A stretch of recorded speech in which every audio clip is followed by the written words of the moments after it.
Hi, it's the Herd. One great resolution you can make for the new year, and we all make them, maximize every minute and every dollar for your small business. I know an easy way to do that. Stamps.com. Think about how much time you've wasted in your life going to the post office, driving around, trying to find parking. Is it me or does every post office have no parking? Stamps.com is just the better way to get postage. Use what you already have, your computer and printer, to get official U.S. postage for any letter or any package. Then the mailman picks it up. With Stamps.com, everything you do at the post office, you can do from your desk. Told you you'd like it. And at a fraction of the cost of one of those expensive postage meters. Right now, sign up for Stamps.com. Use my code Colin for this special offer. It's a 4-week trial plus a $110 bonus offer, including postage and a digital scale. Don't wait. Go to Stamps.com. Ditch the post office. Before you do anything else, click on the mic, top of the homepage, type in Colin. That's Stamps.com, enter Colin. Stamps.com. You'll never have to circle the post office again. This is The Herd, wherever you may be and however you may be listening, live in Miami, South Beach, Marlins Park, iHeartRadio, Fox Sports Radio, and FS1. Christine Leahy and I, 1 year ago today in San Diego for the All Star game.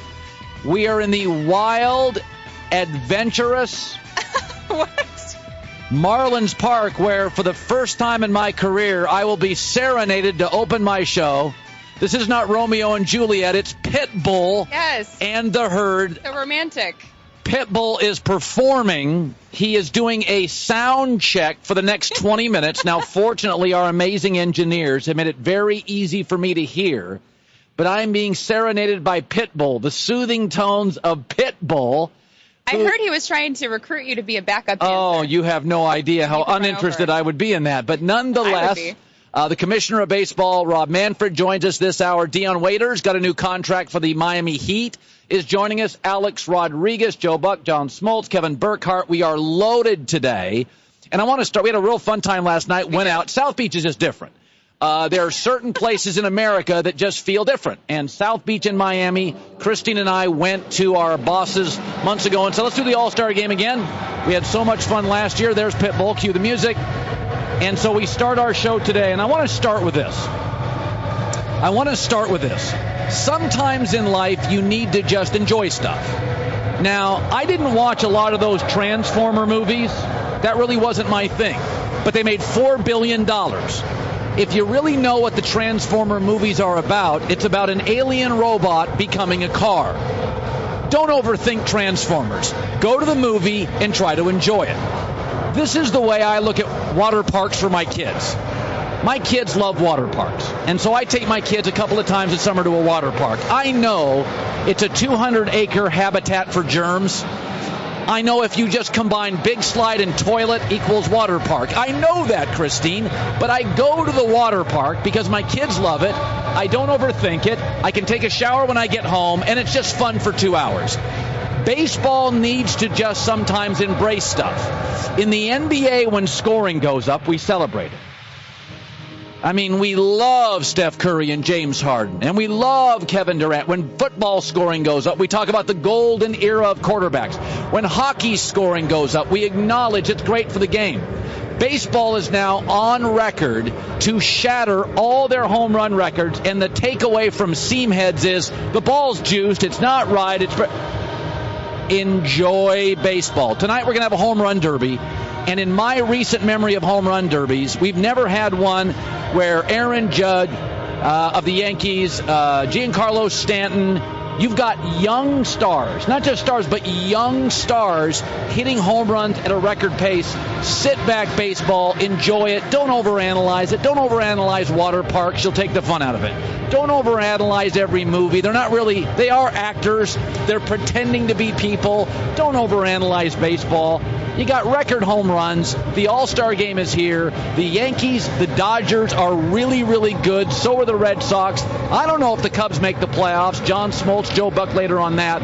Alex Rodriguez on our show. I think sometimes you forget.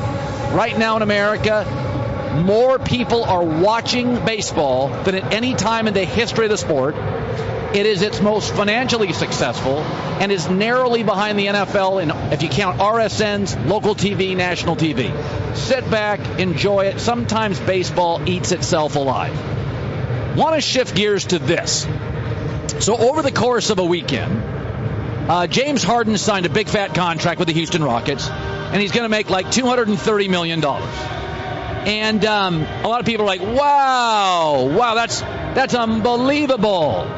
I would actually tell you that NBA contracts are really great contracts because the most you can sign for is like 5 years. Now, this is one of my beliefs in life. I don't ever go on cruise ships. Now, we're in Miami right now, which is sort of the cruise ship capital of North America. A lot of the cruise ships go out of the port over here. I don't do cruises. Christine and I were talking about this morning. The reason I don't do cruises is you're at sea. And then you'll see these people that go on 2-week cruises. And the first day there's salmonella, the second day there's a storm, the third day there's sunburn, and you're out in the middle of the Atlantic Ocean. You're ruining vacations for people worldwide right now while Mr. Worldwide is performing behind us. Here's my personality. I don't like to be trapped. So I don't go on cruises. I wouldn't want to be. What if you're from Kansas and you don't have the ocean and you've never been in a boat and you book a cruise with your wife and 2 days in it's like, oh, I get seasick. And you're literally in, I don't know, you're off the coast of, you're in the Caribbean. Yes. You're trapped. So what I do is I go on 2-day vacations. So let's say my wife and I get into a fight. I can just get in a plane and leave her. So that's the key, really, to vacations is doing very, very quick vacations. My kids are obnoxious. My wife starts hating me. I can just say, Southwest Airlines, here I come. So my whole point is in the NBA. In the NBA, let's say you sign a bad contract. They're only 5 years. In baseball, Robinson Cano's is 10. Pujols is 10. David Price is 7. I have no problem paying James Harden $230 million. Because I know at the end of this contract, James Harden, even if he got injured, is still going to be awesome. My bigger concern is signing a 10-year contract, and I can't get out of it. So I think people get too worked up on NBA contracts.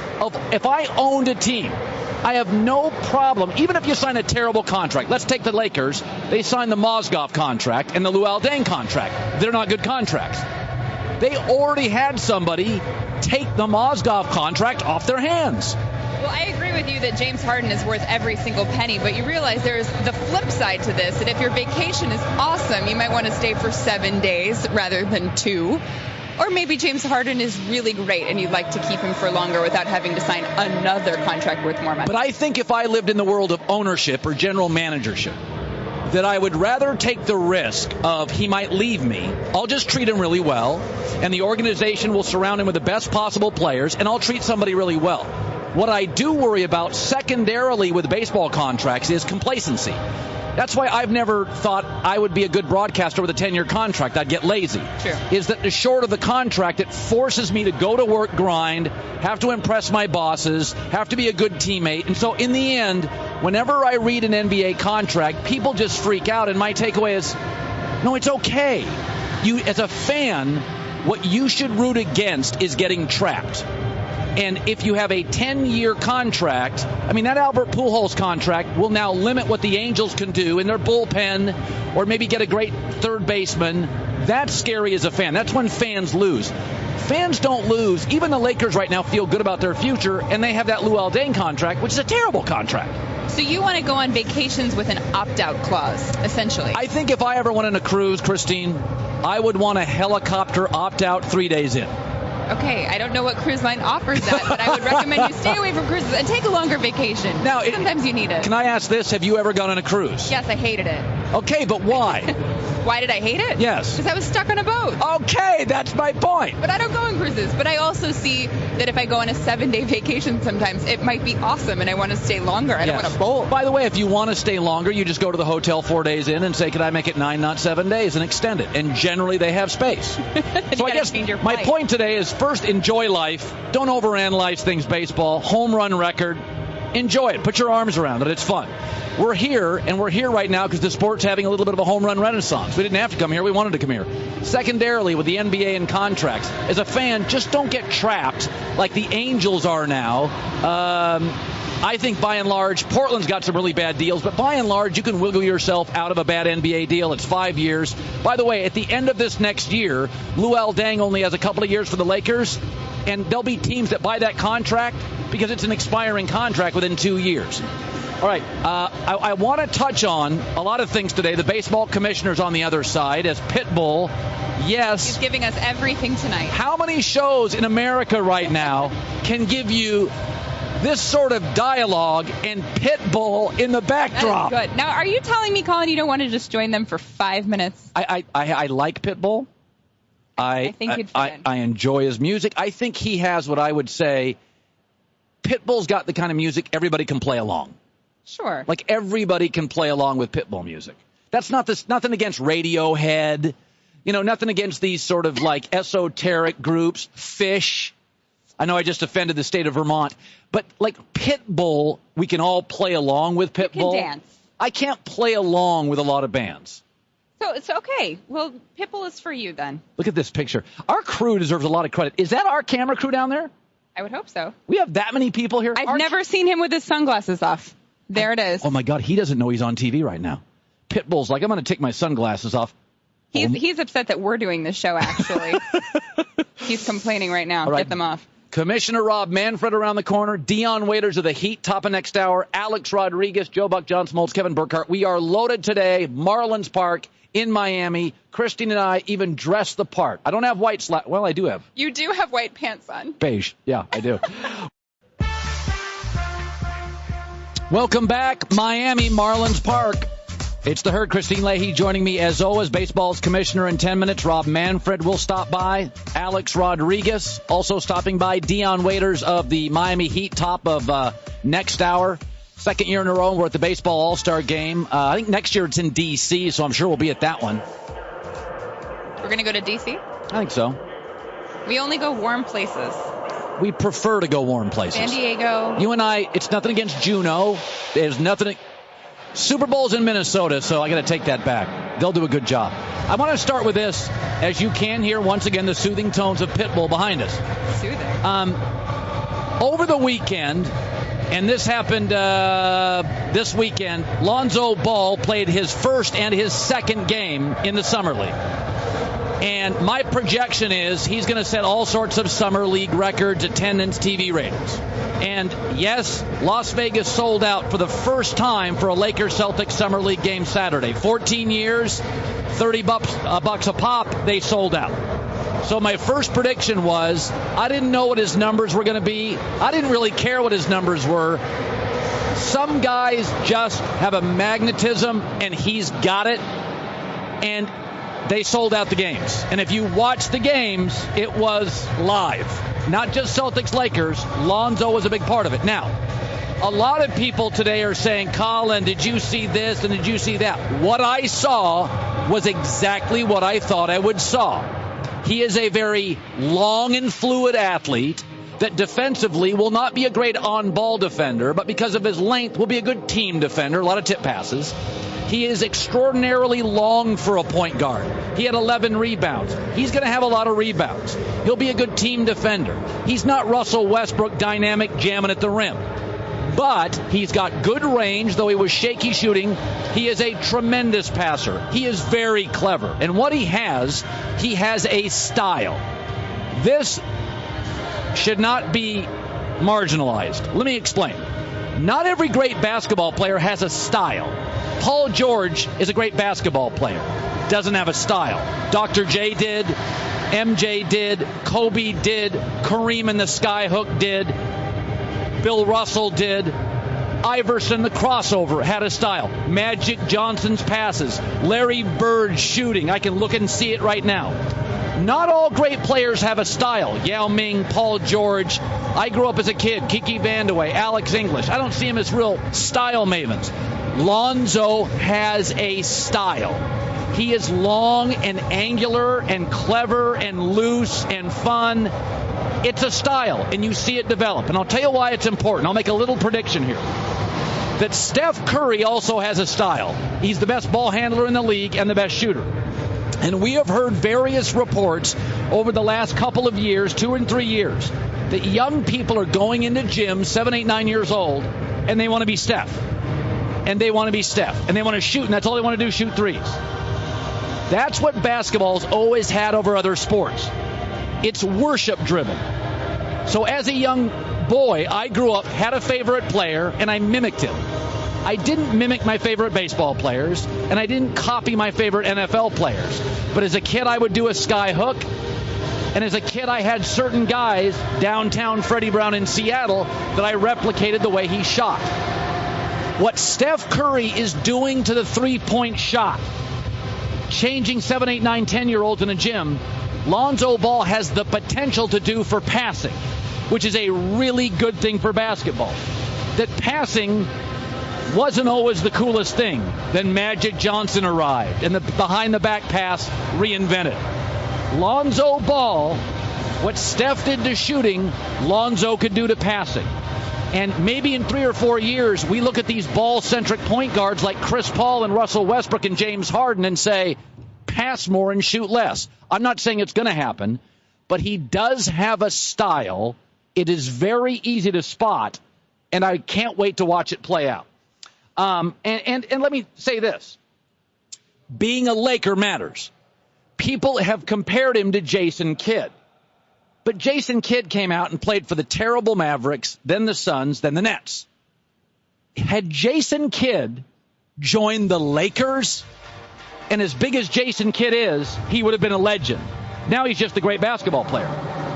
This is what Jim Harbaugh does to Michigan. Jim Harbaugh was crazy in Stanford.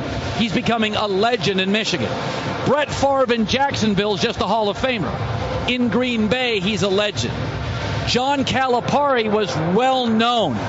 Then he took the Kentucky job. Now he's a legend. When you get style and personality and quirkiness, and it combines with Yankees, Kentucky basketball, Lakers, Real Madrid, that's when you get superstardom. Because very few people have the ability of LeBron to be in Ohio and be a star. He's just absurd. Had Jason Kidd been a Laker first, his profile would be significantly bigger today because his numbers tell you he was remarkable. So Lonzo, if he averaged 12 and 11 assists, he will be a superstar in L.A. And in Orlando, he'd be a really, really good basketball player. Christine with the news. Turn on the news. This is the Herdline News. First of all, I'm loving that we have fireworks and backup dancers for the Herdline News. This is absolutely a first. Well, the Cubs are batting .239 this season, which is third worst in all of baseball. 43 and 45, 5.5 games back of the Brewers in the NL Central. So needless to say, they are not doing how everyone kind of expected them to do after they won the World Series last year. So Ken Rosenthal of Fox Sports is now saying that the Cubs have examined all options to try to get better, and that includes trying to trade one of their young position players to try to shake up the clubhouse. As you mentioned earlier, you and I, we both went to dinner with a lot of the baseball guys last night. We're talking to John Smoltz about this and the options that they have to try to shake up the Cubs. Sometimes, Christine, in basketball, generally, if you're good, it'll last a while, 3 or 4 years. But baseball's different. Pitchers can go down. Also, baseball can be a very streaky sport, and sometimes batters go cold post trading deadline or post All Star game. So if you go look at the history of baseball, now there were the Yankees in the 90s that had so much talent, but it's hard to repeat in baseball. I mean, look at the San Francisco Giants. They have won a World Series, terrible. Won a World Series, now the Giants are awful. It is hard. That's why what the Dodgers do, they're good every year without winning a series, is really hard to maintain. And it's hard to get a consistent, really good pitching staff. Yes. You're going to like this. So Mark Cuban at Summer League was talking. He always has something interesting to say, right? And he said, we're, of course, rebuilding.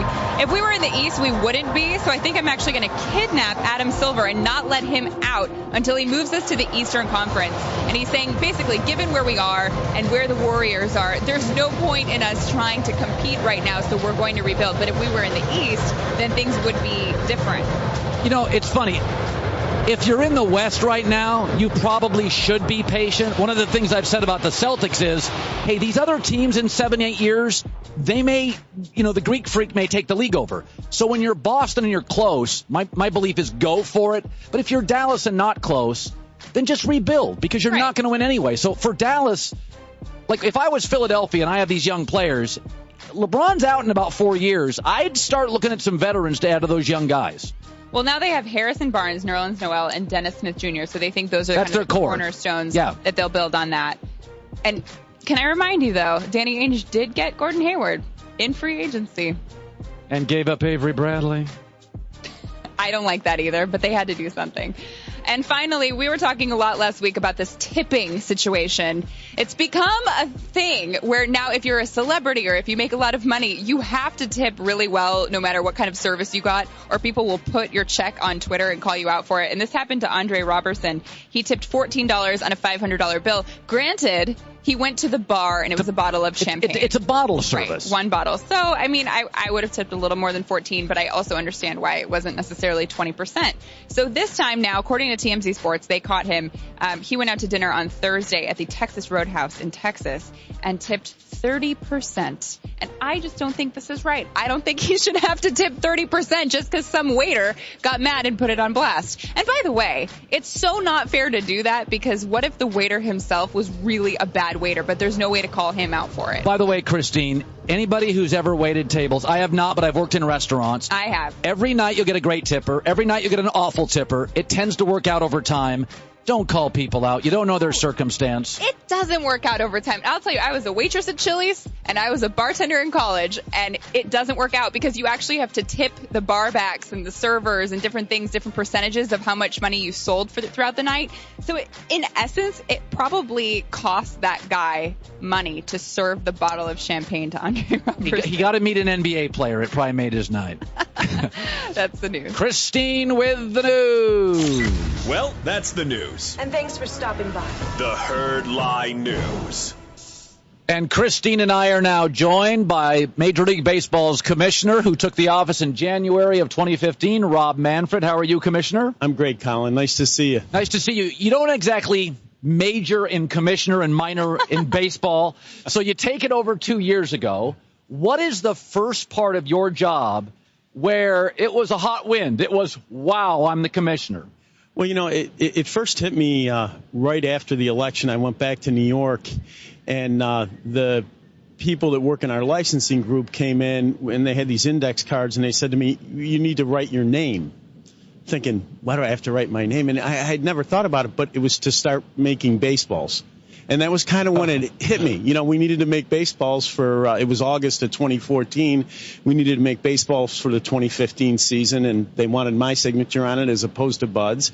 And, I was sitting there that day. They were kind of like nuns from grammar school criticizing my handwriting, to tell you the truth. And but it did hit me sitting at my desk. This really happened.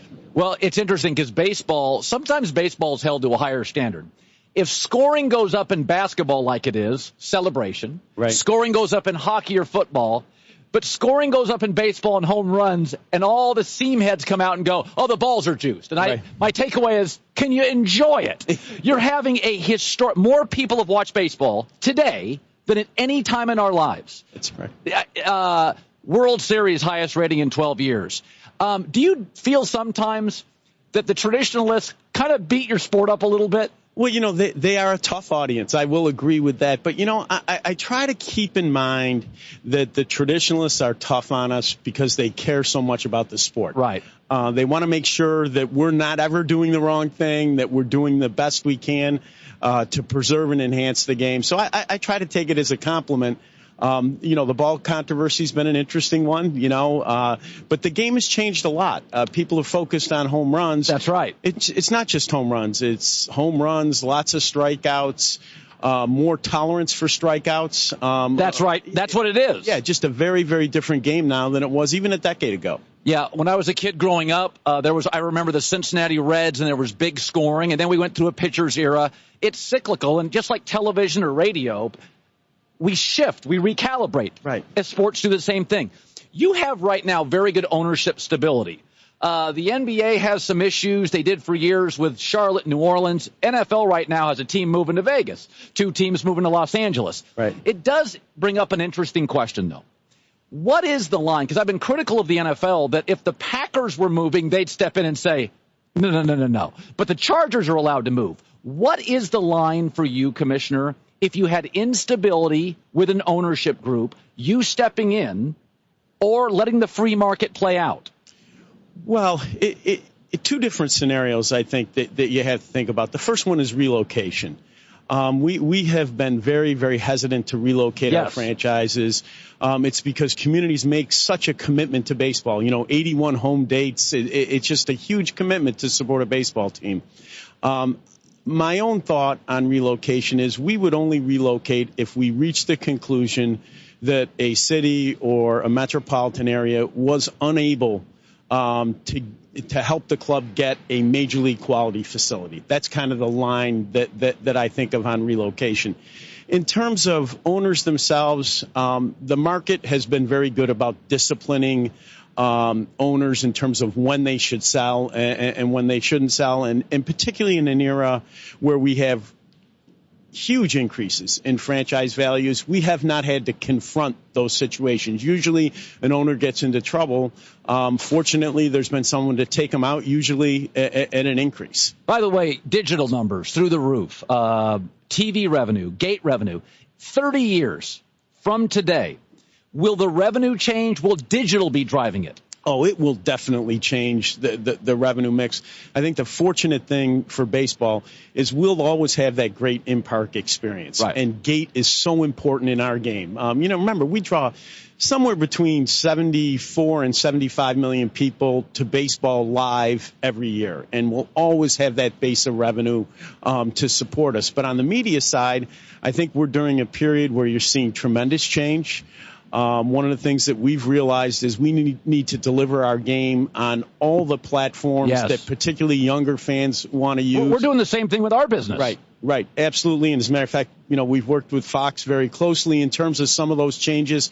But I do think that digital will become more and more important as a revenue stream for us. Commissioner Rob Manfred joining us here in the Herd. Christine Leahy joining me. I see today that 11 of 17 starters elected to this year's All Star game are 28 years old or younger. Your participation numbers have increased over the last several years. Footballs have not. I think domestic growth, as diverse as you are and as global as you are, I think the home base for any sport in America should be here, and a strong domestic base. You have had a turn up in participation. When did you notice it, and why? Well, we started thinking about youth participation during the period of time that they were selecting a new commissioner. One of the things that I realized talking to some of the folks we were working with was we had underinvested in youth participation. We just hadn't spent enough time and money in that space. And right after I became commissioner, we launched the Play Ball initiative. We began investing in fields, particularly fields in underserved areas. Really important. Yeah. And, we formed some great partnerships. I was with Cal Ripken this morning at a field dedication. Groups like Cal Ripken Baseball, Little League Baseball, obviously they do the bulk of the work. But when you put Major League Baseball's muscle behind those programs, it does help to drive participation. Another one I have to mention, the U.S. Conference of Mayors has been an absolutely fabulous partner to Play Ball. They were our first partner, and they conduct these Play Ball events in cities, and they're designed to attract the kid that hasn't played yet. So you get them in, usually have some major league players or former major league players there. They do some fun drills with the kids. They try to teach kids that you don't need to have 18 kids and an umpire in order to play baseball. And then you have a sign-up table for Little League or the local youth league. And they've been just great events. I think there'll be 240 of them around the country this year. Do you think it's possible you have benefited from a concussion issue in many other sports not yours. I don't have a lot of rules. One is that I try not to talk about other sports. I will say this. We try to emphasize to parents that our game is a game that teaches kids great values like teamwork, stick-to-itiveness, and that it's a safe game. And we have found traction on both of those themes. Yeah. Rob Manfred, baseball's commissioner, joining us here in Miami. Christine and I look, you look like a commissioner. What are you trying to say, We look Colin? very Miami today in this beautiful backdrop behind us. So the home run derby tonight, and I'm a fan of home runs. I don't think it's the most exciting play in baseball. I think a play at the plate is. I love a stolen base. I like first to third. I like when a guy in right field can show off his arm, bang, bang, plays at bases. But in my lifetime, my first favorite player was Johnny Bench. And Pete Rose was on that team, but he had singles. So you have Aaron Judd. You have Giancarlo Stanton. Listen, I could make the argument that home runs equal stars. So when people overreact to the home run output, and my takeaway is it's great for the sport, right? Yeah. Look, I hate to quote you to you. I think the sport goes through cycles. Yeah. Sometimes pitching's dominant. Sometimes hitters are more dominant. We have seen a change in the way that the game is taught at the youth level. A change in approach at the major league level, way more analytics, way more tolerance of plays like strikeouts that people didn't used to like. So uppercut your swing. Right. Less interest in the stolen base, all these analytics. Right. And as a result, the game's being played a little different. I will say our research shows our fans like home runs. Yes. It is what it is. When I was a kid, I would go to NBA games. I would get there for the warm-ups to see like Dr. J dunk. Okay. Like batting practice, I want to go back to McGuire, Sosa, and the balls out of the park. Well, I think the most important point to make with respect to this, and it's particularly true in this era where analytics play such a big part of the game, whatever changes you're seeing out there in terms of the way the game is being played, it's as a result of really smart general managers and managers deciding that these changes give their teams the best chance to win. Of course. And fans should take great solace in that. That's really what the game's about. The game will evolve as people try to figure out new ways to win. One of the things, you have great global diversity with your sport, and that means there's a lot of cultures in your sport. Now, the downside is sometimes there's language barriers, player to manager. Right. Most of it's good. It's a world's game. It is interesting, though, and the NFL just tweaked their celebration rules. The NFL said, we're going to let our players celebrate more. Soccer really lets their players celebrate. I love it. Mm-hmm. I love it. But there is an old school way to play. Right. Sometimes, do you ever feel like saying, all right, as commissioner, new rule, let celebrations be part of our game? Well, let me say two things about that, Colin. First, I don't know how much of the WBC you watched. Oh, no. It's wild. Yeah, and it is. The game was played differently. It's very hard to argue with that. And I will say our demographics for those broadcasts were very different. I mean, about 10 years younger, far larger Hispanic audience than we get with our traditional products. So there's maybe some learning in there. We're still thinking about what we should take from that. But maybe the more important point is this. What happens on the field in terms of celebration for us has, unlike some other sports, has not really been a product of us taking or not taking disciplinary activity. It's been a product of the unwritten rules that the players have developed. Right. My own thought on this is that as our workforce changes, it becomes younger, more diverse, those unwritten rules are going to change. And I have a lot of confidence in our players that those rules will change in a way that is, A, good for the sport, and B, always respects the sort of tradition of the game. By the way, being a commissioner is interesting because, like, if you're the NBA commissioner, you have to deal with Mark Cuban. You're dealing with a lot of really successful guys. Right. And even though you're the commissioner of sport, a commissioner works for the owners. Are there funny moments when you have to deal with owners? You're dealing with temperamental, emotional billionaires. Well, my thought in terms of dealing with owners was that I needed to find my own path early. Right. Commissioner Seelig was a little different. He was an owner. Right. And it puts him in a little different position in terms of dealing with his peers and whatnot. And my approach has been this. I've tried to give the owners a lot of opportunity for input in the governance process. Okay. We have a very deep and thorough committee structure. I've tried to get everyone involved, and I think that an opportunity to participate early on issues and to help formulate where we're going to be in terms of policy has served me well in terms of getting consensus among the group. Some of the conversations are funny. You have your moments, just like with any set of group dynamics, but it really has not been a major challenge so far. Well, last year we had so much fun in San Diego. We told our bosses about 3 months ago, let's go to the All Star game again. The home run derby tonight, in recent memory, there has not been one like this. I can see how baseball's working. Giancarlo Stanton on one side, Aaron Judge on the other, and Cody Bellinger. Absolute pleasure to have you. Home run derby tonight. Thank you so much. It was great to be here, Colin. Really enjoyable. Pitbull behind us. He's Pitbull. He does what he wants. It's Miami.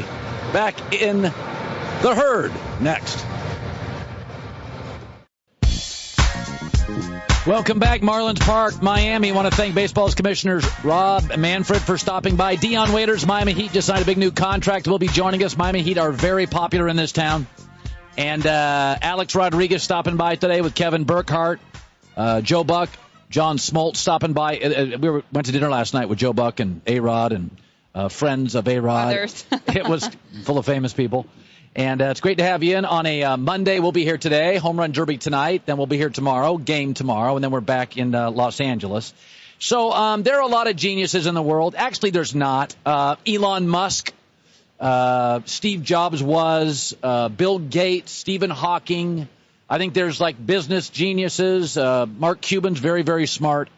But now it's time for another edition of The World's Dimmest Genius, starring Danny Ainge. You couldn't leave this in L.A. So Danny Ainge, I've been told now for several years, is a basketball savant. He's got it all figured out.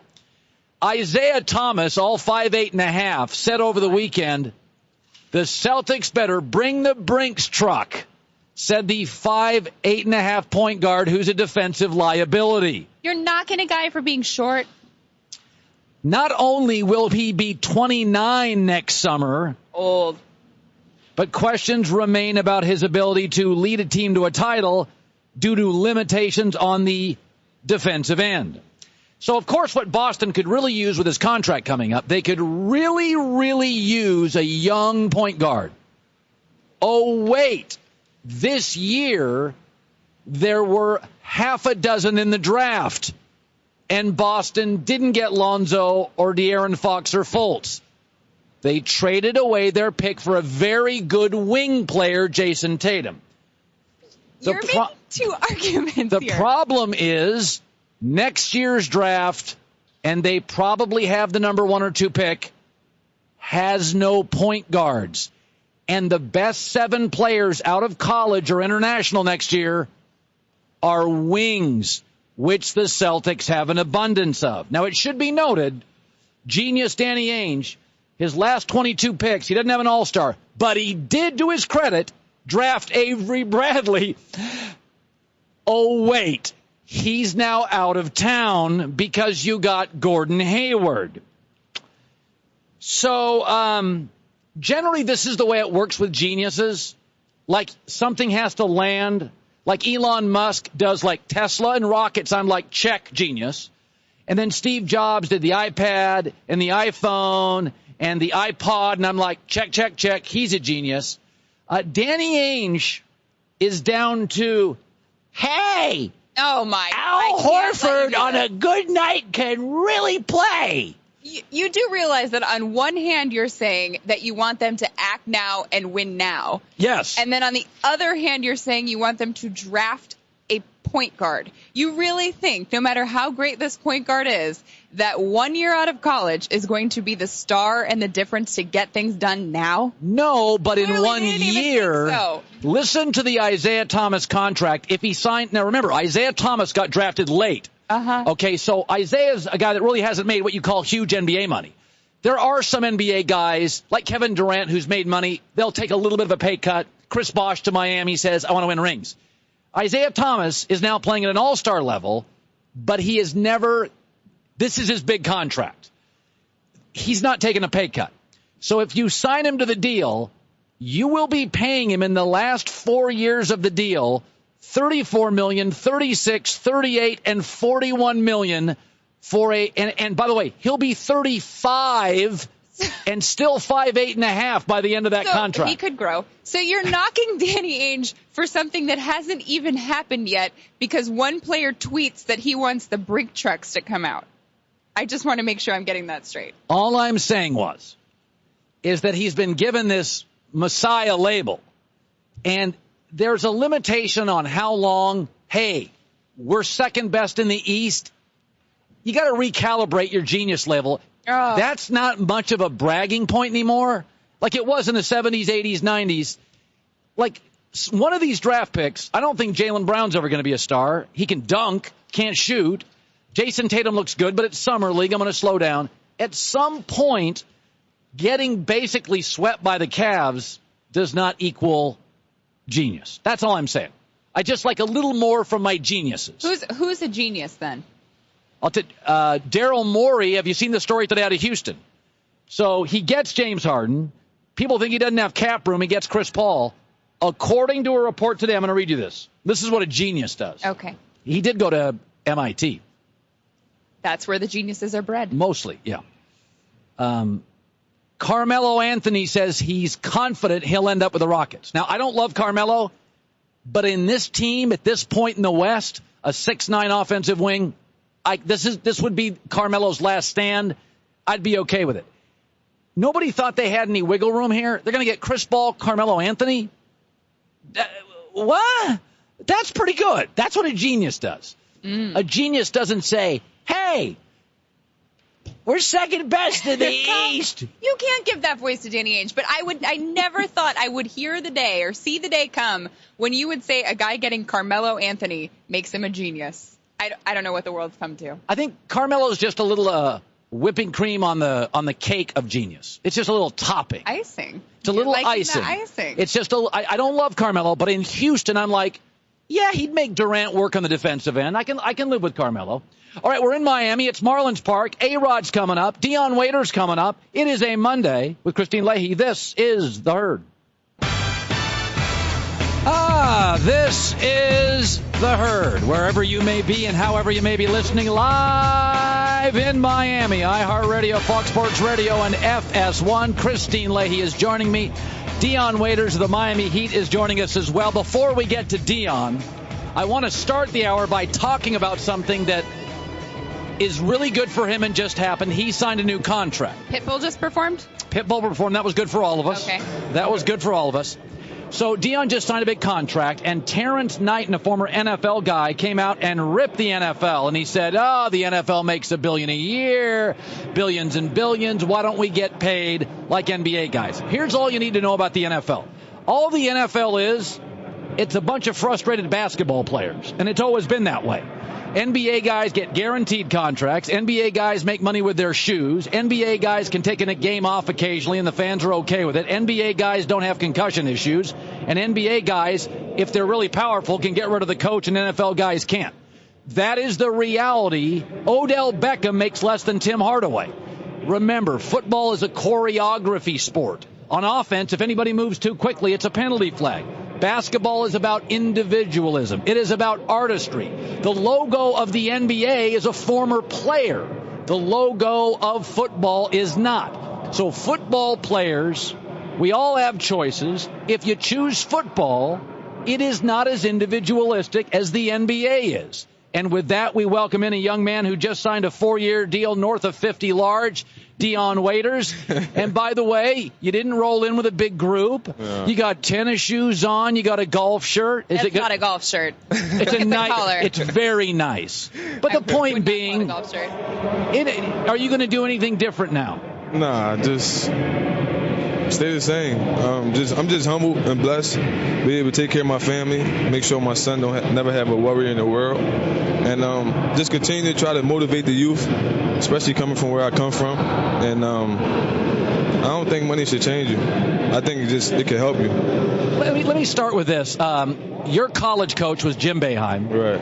Who is a little crazy. No, he's crazy. He is crazy. He swears a lot, not on the air. But I like him because he's raw and he's authentic. Right. Now, let's just go back to your college days with Boeheim, who's coached the Team USA with Coach K. Right. He's one of the few guys that's ever been a great college coach and worked with NBA guys. It doesn't work that way.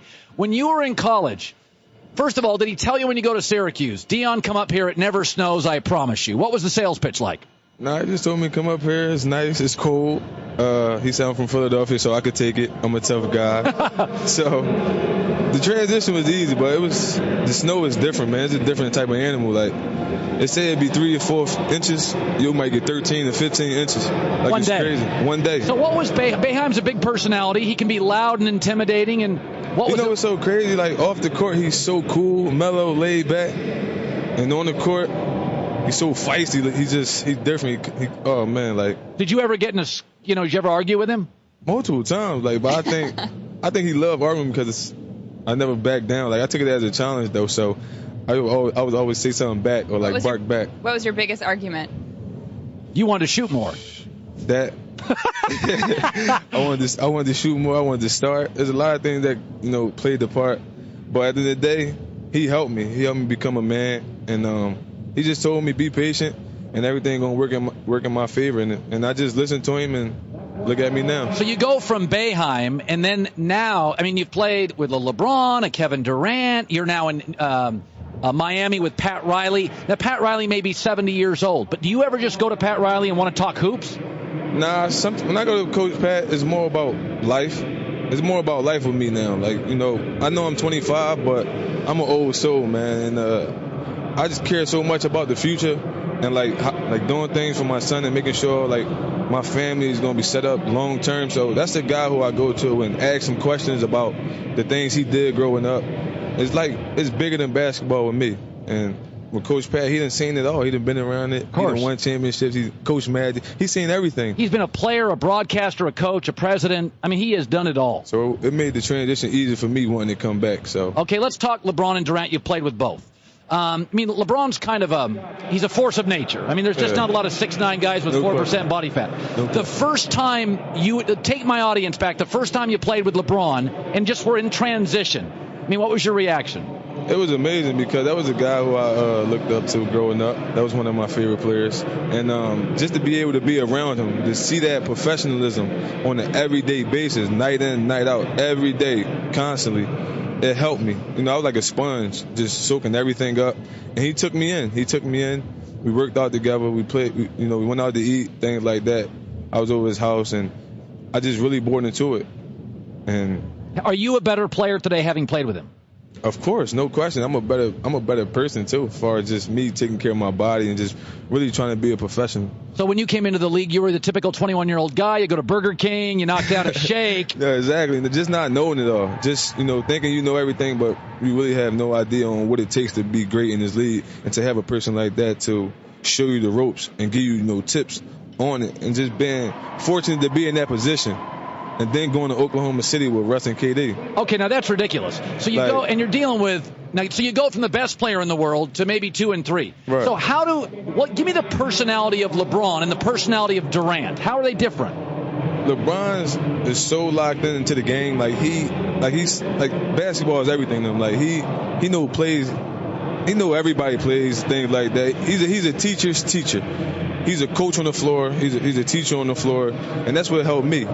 KD is more of a lead by example guy. Like, LeBron was a vocal leader. Kev was more of a lead by example, but I was closer to Kev because Kev understood me. We came from the same areas and the same places, so I bought into it more with Kev because he really took me under the wing when I first got there. Before I even stepped off the plane, when I got traded to Oklahoma City, he the first guy that texted me. Like, welcome, Lord, bro. Glad you're here. By the way, Christine really likes Westbrook. Yeah, I was going to ask about Westbrook. Oh, no, that's big bro, too. Oh. We text every day. Good right teammate, now. Right? He texts you still? He's a great teammate. Why doesn't he pass more when you're open?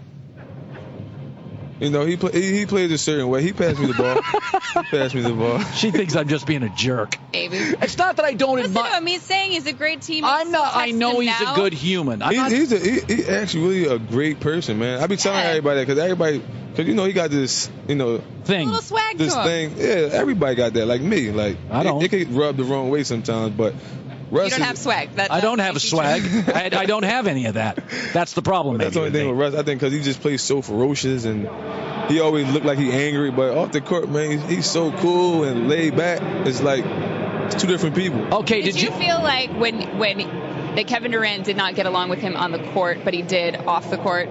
There's a difference in their relationship. I just think it was. I don't know. Honestly, it's just. You know, you gotta ask KD that. I don't know what it was. I'm not getting into that. Okay, did you watch this weekend? The audience is losing their patience with me because I said, listen, Lonzo Ball has a style. Right. It's something. Right. I may not be into the dad, but I'm talking son. The kid is selling out summer league games, man. Selling out summer league games. Did you watch him play? League. I watched it. What did you think? Listen, he's going to be good, man. He's going to be good. You get the right time around him. He passed the hell out the ball. He's a passer first. So, you know, I think he just got to keep working. Do you ever notice, like when you were in the NBA, obviously about half the draft picks after about the 7th pick don't work. Like they come into the league, like Jimmer Fredette lasted about an hour. Do you know, like I watched Lonzo and my takeaway is he is so long. And I'm like so fluid. I'm like, that dude's going to work. What's so crazy? Like this draft class is really good. Really good. Really good. Went through. It's some guys that went 20.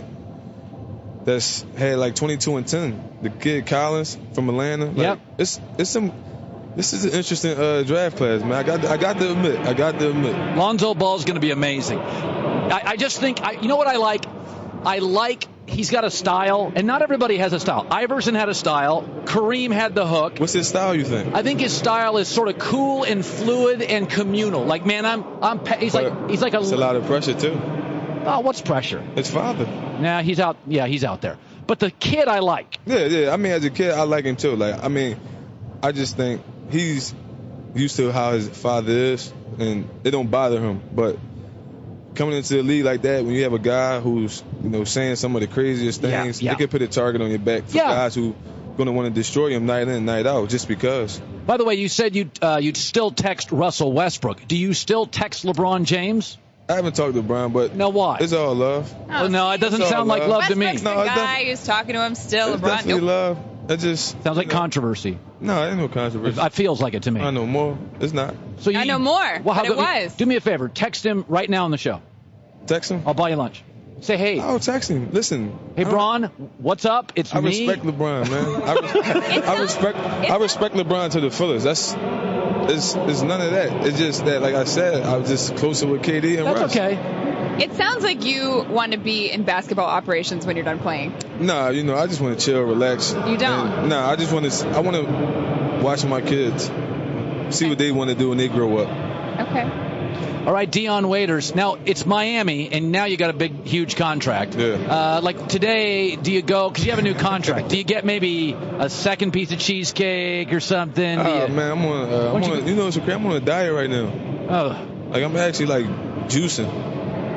Well, like strawberry juicing. juice. Yeah, strawberry, things like that. Ugh. So, you're not, are you eating it's any? good for you. What kind? Just juice? No just meat? Just juicing. No, I eat fish. Okay. I stopped eating meat. I cut meats out. No, I wouldn't do that. Steak. You'll live to be 80 if you eat steak every day. I had 3 pieces last. You know how big I get. Oh, I had a piece of steak last night. You sure did. I honestly, I feel huge right now. I love steak. And it was midnight, and I was knocking it down. Yeah. And I went to bed an hour later. That's great. That's great for the system. Dion Waiters, it's absolutely great. By the way, there was a report you were going to sign with the Lakers, 1 year, $17 million. Be honest. Were you close to that? I was thinking about it. What do you mean? Say that again. What do you mean you were thinking about it? I was thinking. At the end of the day, man, you got to do what's best for you and your family. I knew I wanted to be in Miami, but at that time, it's just I had to wait, and you know, you get a little anxious. So you got to sit back and think and really talk to your family on what's the best decision for you and your kids, because that's what it's about. And I'm just glad we got it done. So I don't even got to worry about that. We don't got to talk about that. I'm in Miami for the next, hopefully forever. All right, go have your kale juice. Go have your juice, would you? Yeah, for sure. Dion Waiters. Good having him in the herd. Welcome back in Miami, Marlins Park. Lonzo Ball debut this weekend. He plays again tonight. So between the home run derby and Lonzo Ball, I will be all over that. A lot of people are, kind of poking fun at the NBA Summer League, but I'll say this. The NBA does one thing really, really well. They develop stars, and basketball's always had sort of a worshiping culture, and I think Lonzo Ball is going to be a remarkably big player in this league. I don't know if he's ever going to be Steph Curry, the player. I don't know if he could be, or Magic Johnson. But I think if he's a good player combined with the Lakers brand, he's going to be a real big star in this league. It's the same thing. Brett Favre was going to be really, really good anywhere. You put him with the Packers, he's a legend. Networks like to put the Packers on. It's the same with Tony Romo. Was a good quarterback. You put him on the Cowboys. We talk Tony Romo more than any quarterback the last 10 years who wasn't regularly in the playoffs. I mean, we talk Manning, we talk Brady, we talk Favre, and I swear to God, we talk Tony Romo the last 10 years I've been a national host. So when you can be good, Tony Romo was really good. I think Lonzo Ball is going to be really good, and you put him with a Michigan football, Kentucky basketball, Laker basketball, Dallas Cowboy, Green Bay Packer, you get an explosion. And I think that's what you're going to get. Now, at the opposite end of the spectrum are the incredibly, laughably, idiotically dysfunctional New York Knicks. David Griffin was the general manager. He pulled his name out of the Knicks general manager search.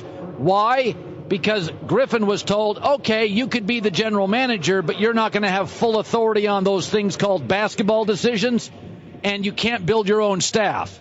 And he said, I'm going to be Seacrest out. So he backed out. So Phil Jackson had a picture this week on Twitter at his Montana house, feet up, enjoying the good life. Phil Jackson is now gone, and yet the Knicks are still clueless. They are paying Tim Hardaway, decent player, locked in $71 million, proving Phil Jackson is just the latest guy to go to the Knicks and be somewhat corrupted. Donnie Walsh was considered at Indiana a basketball architect, went to New York, and it failed. Isaiah Thomas has a tremendous record of drafting NBA players, goes to New York, leaves, not good. Phil Jackson, 11 rings, goes to New York, and now he's just terrible. This is about the owner being James Dolan. We know that Isaiah Thomas has had basketball success. We know Phil Jackson has. We know Donnie Walsh has. What the Knicks have become is what the Raiders became in the last 7 to 8 to 10 years of Al Davis's life, where they were corrupted. And now the Raiders, since the passing of Al Davis, who in his prime was a maverick and a revolutionary, but he was not at the end. He was holding the organization hostage. And in the end, Randy Moss was great in Minnesota and great in New England. In between, bad in Oakland. Carson Palmer, really good in Cincinnati, really nice in Arizona. In between, bad in Oakland, 4-11. Mike Shanahan leaving started it. This happens all the time. Mike D'Antoni, coach of the year in Phoenix, coach of the year now in Houston. But he goes to the Knicks, and, it turned virtually overnight. Bad ownership corrupts an organization much faster than a coach and much faster than players. This is what I've said about the city of New York. I will say it again, and I believe it. New York right now has more bad ownership than any place in the country. In the NFL right now, you have 3 ownership groups I'm dubious of. The Jets, Cleveland, and the Bears. Jacksonville's not good, but I like their owner. Jets, Cleveland, Bears. In the NBA, the worst-run franchise is the Knicks.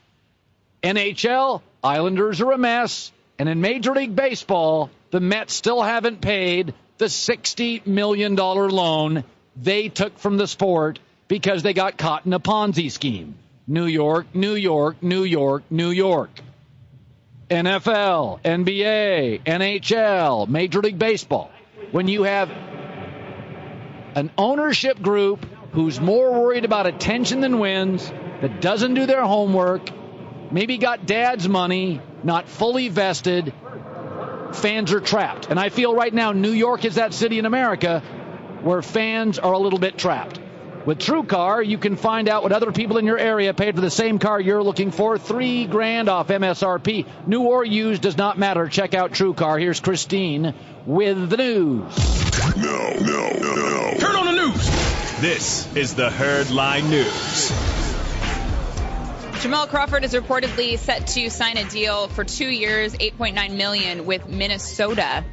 Not exactly where I thought he would or should wind up. This is a guy, he's so good in the locker room. He's a really good vet, and he's played all over the place, but hasn't won a championship. So I really wanted to see him go to the Cavs or to a team that had a chance. Timberwolves definitely on the way up. They can use a guy like him, but this isn't going to get him his ring. No, he can hit threes. It's weird. I really like Minnesota, but they don't match up from a math equation. They don't match up still with like a Golden State or a Houston when it comes to hitting threes. So I think they need a guy like him.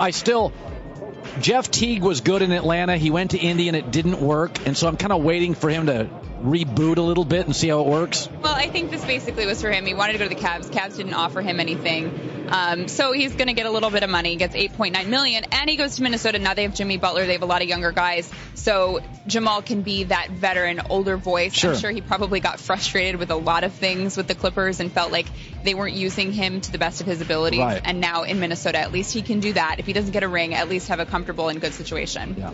I would love to see him get a ring, though. Those kind of guys, I hate when they play for so many teams and just never win. Yeah. Also, Tom Brady is posing now with the Stanley Cup. He has a picture with the Stanley Cup. Some people are saying, why?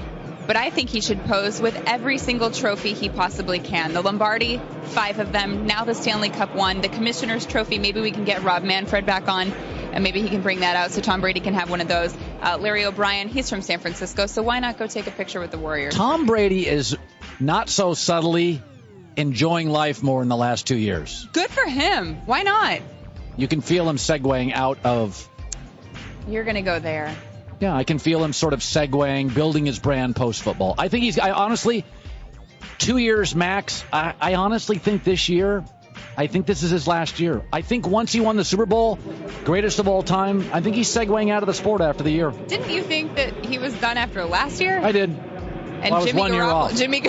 Well, I think he's got a few more years than that. And finally, Colin, you've talked about airplanes a lot and private planes.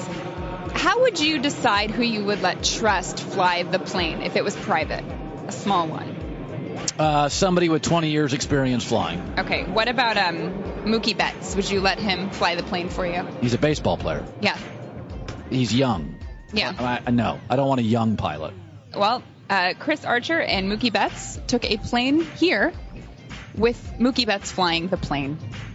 How do you feel about that? Well, one time I was going to Nantucket, and the only way to get there in short time, my wife and I took Cape Air. Uh-huh. And I was okay with it because I've been on small planes. My wife doesn't like to fly. And the pilot was 14 looking. And my wife was a nervous wreck for that 40-minute flight. So I'm okay with it, but I generally like my pilot to have gray hair. Yeah, I would agree with you. When they look kind of young, I'm nervous. How many times have you been in real crisis up in the air? And if that were to happen to us, what would you do? The crazy thing is, so Betts and Archer were playing against each other with the Red Sox and Rays when they played, and Betts led off the game with a home run off of Archer. So he said he was still really mad, but he's going to hold it in because Betts was flying the plane. So you don't want to really take out your aggression at that point. Yeah. As you're both coming out here to the All Star game. But yeah, I'm with you. I like the older the look, and that's not right because there can be a lot of. Well, it's the same with a surgeon. Like you want somebody that looks like they've been around the block. Yeah, who have been in some turbulence. There you go. How to handle the turbulence. That's right. Mm-hmm. Christine with the news. Well, that's the news. And thanks for stopping by. The Herd Line News. So whenever I stop by Miami, and this is one of my favorite cities in the country, one of the things I think about is obviously the Aqua Beaches. One of the other things I always think about is the Miami Hurricanes, the U. And I have always really liked college football. I love the NFL, but I really like college football. And I was talking to a researcher at Fox Sports last night, and we were agreeing that we couldn't remember the last time that in college football virtually every power program is going to be 10-plus wins. Michigan, Penn State, Ohio State, Alabama, USC, Clemson, Notre Dame, Oklahoma, Florida State, Washington, Auburn should all be 10-plus wins. And it generally doesn't work that way. You know, USC's got a new coach. Bama's been down. Oklahoma. It doesn't work that way. And we were trying to get Mark Richt, coach of Miami, on our set tomorrow, and I'm still crossing my fingers. Because the only team, I think, college football, and the only thing it will miss this year is a great Miami team. And for a lot of you that are in your 20s, it's been a long time since Miami was great. They've lost 6 of their last 7 bowl games. It's been 14 years since Miami had double-digit wins. And it's been longer since Miami had that hurricane flavor of the U. When you watch college football, it always feels collegiate. It's small town. It's often rural. That USC, and specifically Miami, have always felt like somewhere between college and the pros. And I really believe what I'm about to say. In the history of college football, the greatest teams ever were the Miami Hurricanes at their best. Alabama may win more national titles, but Alabama's never had world-class NFL-level quarterbacks. The SEC last couple of years hasn't provided a great deal of an obstacle, except Ole Miss, and they were cheating. Alabama players don't go to the NFL and dominate the NFL the way the Miami Hurricanes players did. And college football misses Miami. There was a vibe and a swagger and a uniqueness to Miami, and I always think about the Hurricanes when I'm here. In fact, I would argue there has never been in American sports and never will be a fan base like the Miami Hurricanes.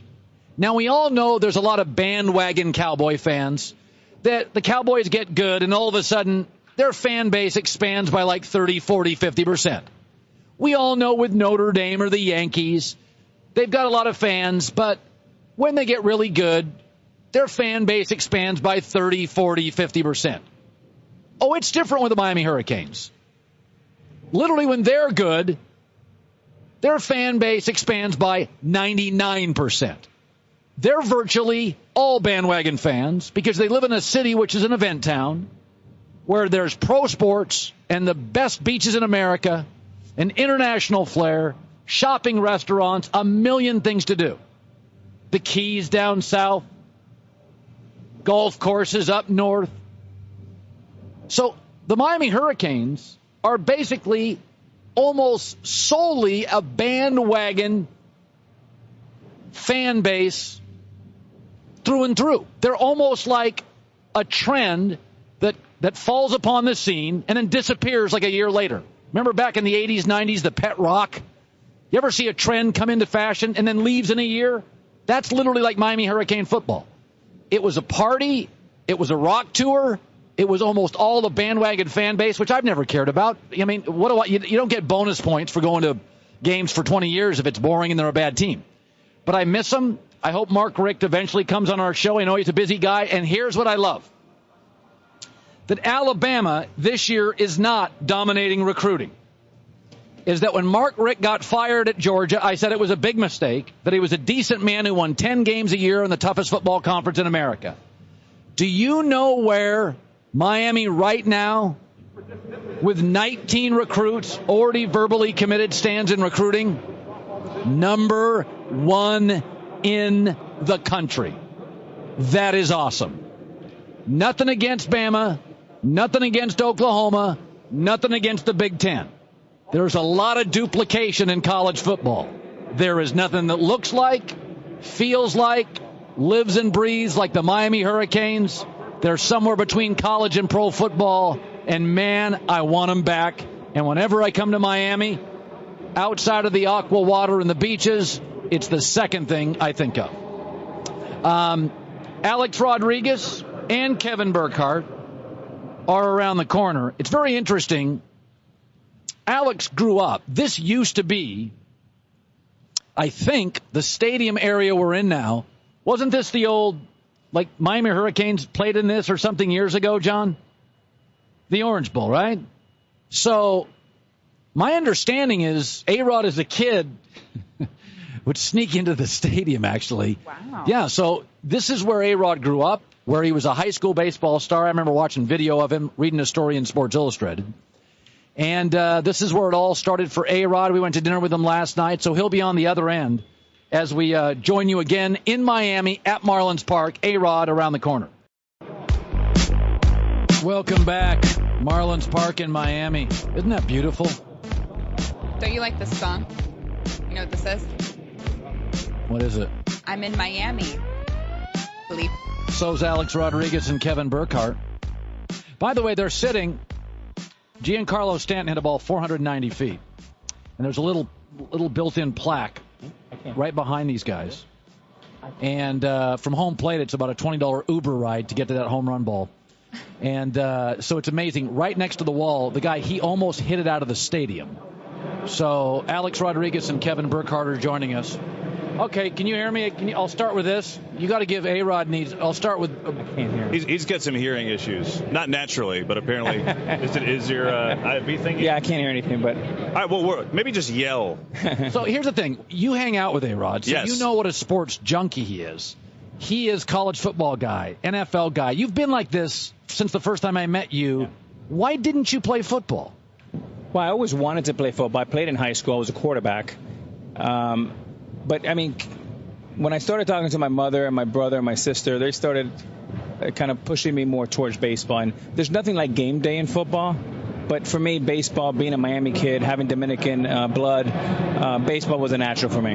So can I share something about that? So I'll give you a little something. So we do our baseball show, the Whip Round, weeknights, and Alex is obviously a part of that, but not all the time. So there was a week where you came in, you did a couple shows, but I think Friday you were off, but we were still doing the show. So Alex just comes in to watch the games with us. Like, what are you doing here? You're not on the show. I just want to come watch the games. That's what I don't have a life. That's too. But he loves baseball. Friday night I go see KB when I'm not working. That's pretty sad. So, but you were a kid sneaking into games here when you were a kid. Yeah. And were you a Hurricanes fan? I imagine a huge Hurricanes fan. I was an enormous Hurricane fan and a huge Jimmy Johnson fan. And they built a dynasty here. And they did it by drafting all these young, talented individuals. And I used to take Colin 3 buses and a train to get to the Orange Bowl. They had the 1 o'clock games here, and then I would sneak over. The ushers were a little bit older and a little bit slower, and I would just jump over, and I got to watch free football because I couldn't afford the ticket. Why can't the Marlins do the same? Well, I think it's interesting. If you look at the Marlins, right, if you were to build out a business plan around it, I think you have to be very specific because although Miami's in the United States, is a very complicated market. And what worked so well for us with Miami and Jimmy Johnson was that he strictly drafted Florida kids. And he didn't really leave call it a 400-mile radius. And he had enormous success. I think the same is true for the Marlins. If you think about drafting players that are from Florida, from Miami, from Tampa, I've been playing high leverage games under the lights at the Boys and Girls Club in front of hundreds of people since I was 9 years old. So that's important. The other thing is, if you think about free agency, you're not going to get a discount from a California kid like a Stanton. You're not going to get a discount from a kid from Seattle because he's going to think Miami's probably more of a detriment than an asset. But if you think about Eric Hosmer and Manny Machado, you may be able to get Manny Machado and say, hey, I'm going to pay you not $200 like Baltimore, but I'll pay you $160 to come to Miami. With 7 years, the tax breaks that you'll take, is it worth it to come to Miami for that discount? And I think in a lot of cases, the answer will be yes. Listen, we know that Theo, Kevin, what they did with the Cubs. The Cubs this year, there's great debate in baseball that the Cubs were amazing last year, but they don't have the leadoff guy. They are struggling on the mound. Is it possible the Cubs were a good team with good personnel that got absurdly hot, and the Cubs story is going to go back to being average? Is that possible? I think it's definitely possible, don't you? I mean, when we looked at it last year, because it was storybook, because they were so great, and they had some moments of adversity in the playoffs, but they responded. But you got to remember, during the regular season, they dominated, and all these young guys were thinking, hey, this is set up to be a 10-year thing. But sometimes it's hard. You lose a piece or two like they did. Big guys in the clubhouse, too, and that's hard to recover from, right? It really is, and what people don't understand, I talked about it in spring training when we did our preseason schedule.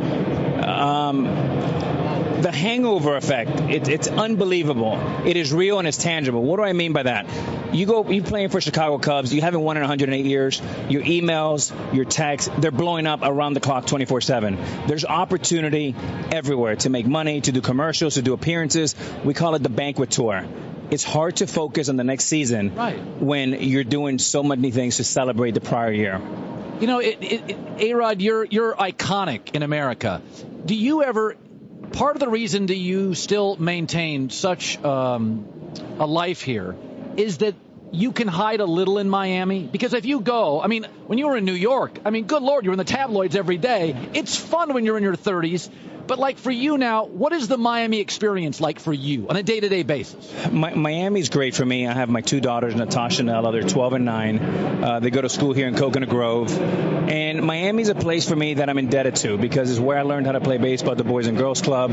Is now where I come back tomorrow, and Rob Manfred and I, Commissioner Manfred, we're throwing out the first pitch. We're hosting over 1,000 kids at the Boys and Girls Club.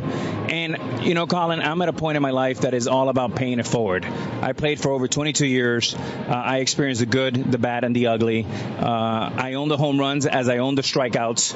And I think I have an opportunity and a platform to be able to help those that come after me to be able to say, hey, here are the mistakes I made. Just try to stay away from them and really just help them reach their goals. The home runs are through the roof. It's funny. Baseball, though, it's funny. When scoring goes up in football, hockey, or basketball, we're like, yeah. Home runs are through the roof in baseball. We're like, oh, okay, what's going on with the baseballs? It's like, can you people just enjoy the game? I've gone to 2 Dodger games. I've seen 6 home runs. Votto hit 1. Cody hit a couple. To me, it feels like we're getting home runs because the strikeout analytically is no longer bad. It's better than a ground ball. That's why I think we're getting home runs. Why are we, Kevin? Start with you. I think it's a number of reasons. I think that. I think the thing about the home runs to me is when you see some of these guys who are not home run hitters and they're hitting second deck, third deck. It's a little fishy. You have to think that maybe the balls are a little bit tighter. But it's not just that. The bats are different. You know this. The bats are so much more compact now, and they offer so much spring. I think and I think your point is about the strikeouts. When you play, if you struck out, it's a bad thing. Bad thing. Humiliating. Awful. Nobody cares. It's not. By the way, the ground ball now, I love Derek Jeter, but the ground ball at the end of his career was a double play ball. The ground ball now is what you don't want to do, right? So everybody's swinging up. That's what I see. Look, Colin, anytime, whether it's business or sports, that you swing the pendulum, it goes way too far to the right, and people start going crazy. Now, we don't hire people that have anything to do with baseball. We only hire, Harvard, Yale, and Columbia business school guys that only know math. That's a problem. And here's what I mean by that. The last time a team won a world championship and led the league in strikeouts were the 1938 Yankees. That's a problem.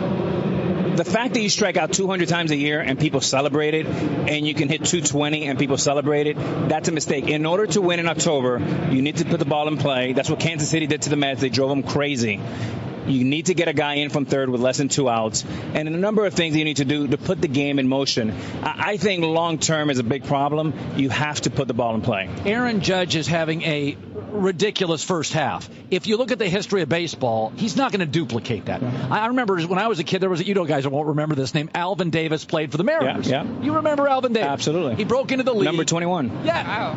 You are a savant. So Alvin was a guy who broke into the league, fastball hitter. Nobody knew him. They threw him fastballs, bang, bang, bang. Second, third year, he drops off. I look at Aaron Judge and I go, okay, 6'7", he's got a big strike zone. Can he maintain this? I don't think it's fair to maintain 30 home runs because that means he'll hit 60 or 70 home runs every year.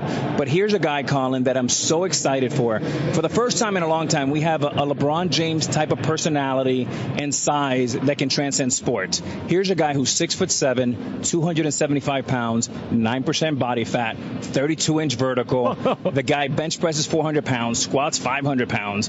And he's an amazing figure. And for the next generation to say, well, there's a guy that could be a tight end and an all-pro, and he chose baseball. Why can't I? And hopefully the kids are taking notes of Aaron Judge. You know what's crazy about him? He was living in Times Square. Yeah. Remember, last time we talked, he was living in Times Square. Of all the places you could live in New York, that would be about the last one. But I guess if you're 6'7" and that big, you could fit in, and no one's going to question you in Times Square. You know, baseball has, Kevin, has an uptick in participation. And I'm wondering, like youth baseball now, I just had Manfred on, is going up and football's going down. You broadcast both. Yep. Do you sense when you're out in America that there is some NFL football fear and there is a rejuvenation of what's perceived as a safer sport, baseball? I don't think that currently there's a fear for the NFL, but I know for a fact that there's a fear at the younger levels. I just from people that I talk to, that I deal with, whether it's with teams or just friends, they aren't letting their kids play football. You know, they're letting their kids play flag, but they aren't letting their kids play tackle football. Whether that comes to fruition where it actually hurts the league, I don't know, 5 years, 10 years down the road, maybe. But I think there is absolutely a feel that there's going to be a choice. Let the kid play baseball year-round. I don't think there's any question about it. Alex, what kind of quarterback were you? Lil Russell Wilson? If you asked me, it was a long time ago and you didn't watch me, I'll say I was pretty good. Were you? Yeah, you know, it's funny. My senior year, the three top quarterbacks were Danny Cannell, Brian Griese, and I was third or second, somewhere in there. And they went on to have pretty good, careers at Michigan and Florida State, and of course played in the NFL. I do want to address what Kevin just talked about as far as kind of when I was a 9-year-old boy, we were the number one domestic sport, right, in America. Right. And somewhere along the lines, we kind of lost the grip to that. But I do think for the first time, we have an opening. And I'm really excited about that. Like Kevin, I have two girls, not two boys. I would have a really hard time letting my boy play football, so I would let him play baseball. You know, the other thing about, and this is not a knock on football, but football is a very unique sport. You got to play basketball early, and you got to play baseball and golf early. You got to figure out how to hit. You got to take a lot of ground balls. Football's a weird sport where you can join. Like there's a bunch of guys who, like in the NFL, that didn't play until they were juniors and there's more and more of that. A lot, and that's where I think football should go. Is listen, we're not going to tackle till about 15 years old. Brain's developing. We'll get out of that space. All right, Alex Rodriguez and Kevin Burkhardt. Who's going to win the home run derby? 30 seconds. Who's winning tonight? I'm going to go a little wild card. Mike Moustakas picking the Moose. Oh, I love it. Going Moose. Wild card. I'm going to go big. I'm a Yankees. I'm going to go with Aaron Judge. It'll be a great story for baseball. Aren't you doing something kind of cool in the outfield? We can't tell that. No, we can. We'll keep that a secret. 9 seconds left. Fine, we'll keep it a secret. We're running It's out of supposed time. to be good. It's not a secret. I'm not breaking rules. Thanks, guys. It's the Herd. Thank you, guys. Thanks for staying. This is The Herd, wherever you may be and however you may be listening, live in Miami. iHeartRadio, Fox Sports Radio, and FS1. Alex Rodriguez, Kevin Burkhardt just stopped by. The Commissioner, Rob Manfred, was in the house. Joe Buck, John Smoltz. Later this hour, Dion Waiters stopped by. I have always been fascinated by aerial shots. You have. One of my favorite shows, Christine Leahy, is Aerial America on the Smithsonian Channel. And we have our very own right now. We paid a pilot today to hover and fly over beautiful South Florida and give us shots. Just for us. And he is moving the camera right now. And I believe he is pointing that west. Oh, this is the pilot. There's the pilot right there. I don't know the pilot's name, although he looks like a Gunther. He's waving. Hi, Gunther. Thumbs up if your name is Gunther. Oh, good pilot. His name is Gunther. Gunther. Confirmed. Look at him. Doesn't he look courageous? He's got a mustache and gray hair. He looks like a courageous man. How badly do you want to get on that plane with him? I got to tell you something. I am fascinated by aerial shots. And, okay, now I'm seeing the city. That's okay. There's the stadium right there, which I've been told is in Little Havana, that little section of Miami. And then you see the downtown area. Is that water? Yeah. He's going to do a U-ey in this plane, Gunther is, and circle back. I got to tell you something. I could honestly watch this all day, but I have a show to do, so I don't want to.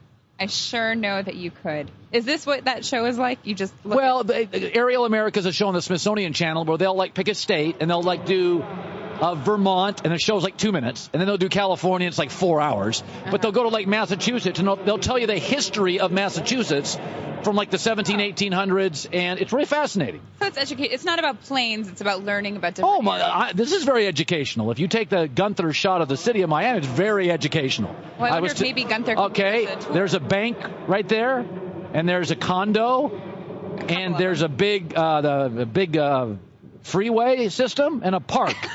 Freeway system? This is also very educational. Riveting. And there's aqua water and a port somewhere in there. You're really all about the aqua water here. Have you tested it out? I will later today. You're going to go? I'm going to go for a humid walk on the beach. Okay. Some people like romantic walks on the beach. I like humid walks on the beach. Of course you do. So has anybody noticed this? Has anybody noticed the NBA offseason? I was thinking about this morning. Mm-hmm. It's been just like the regular season.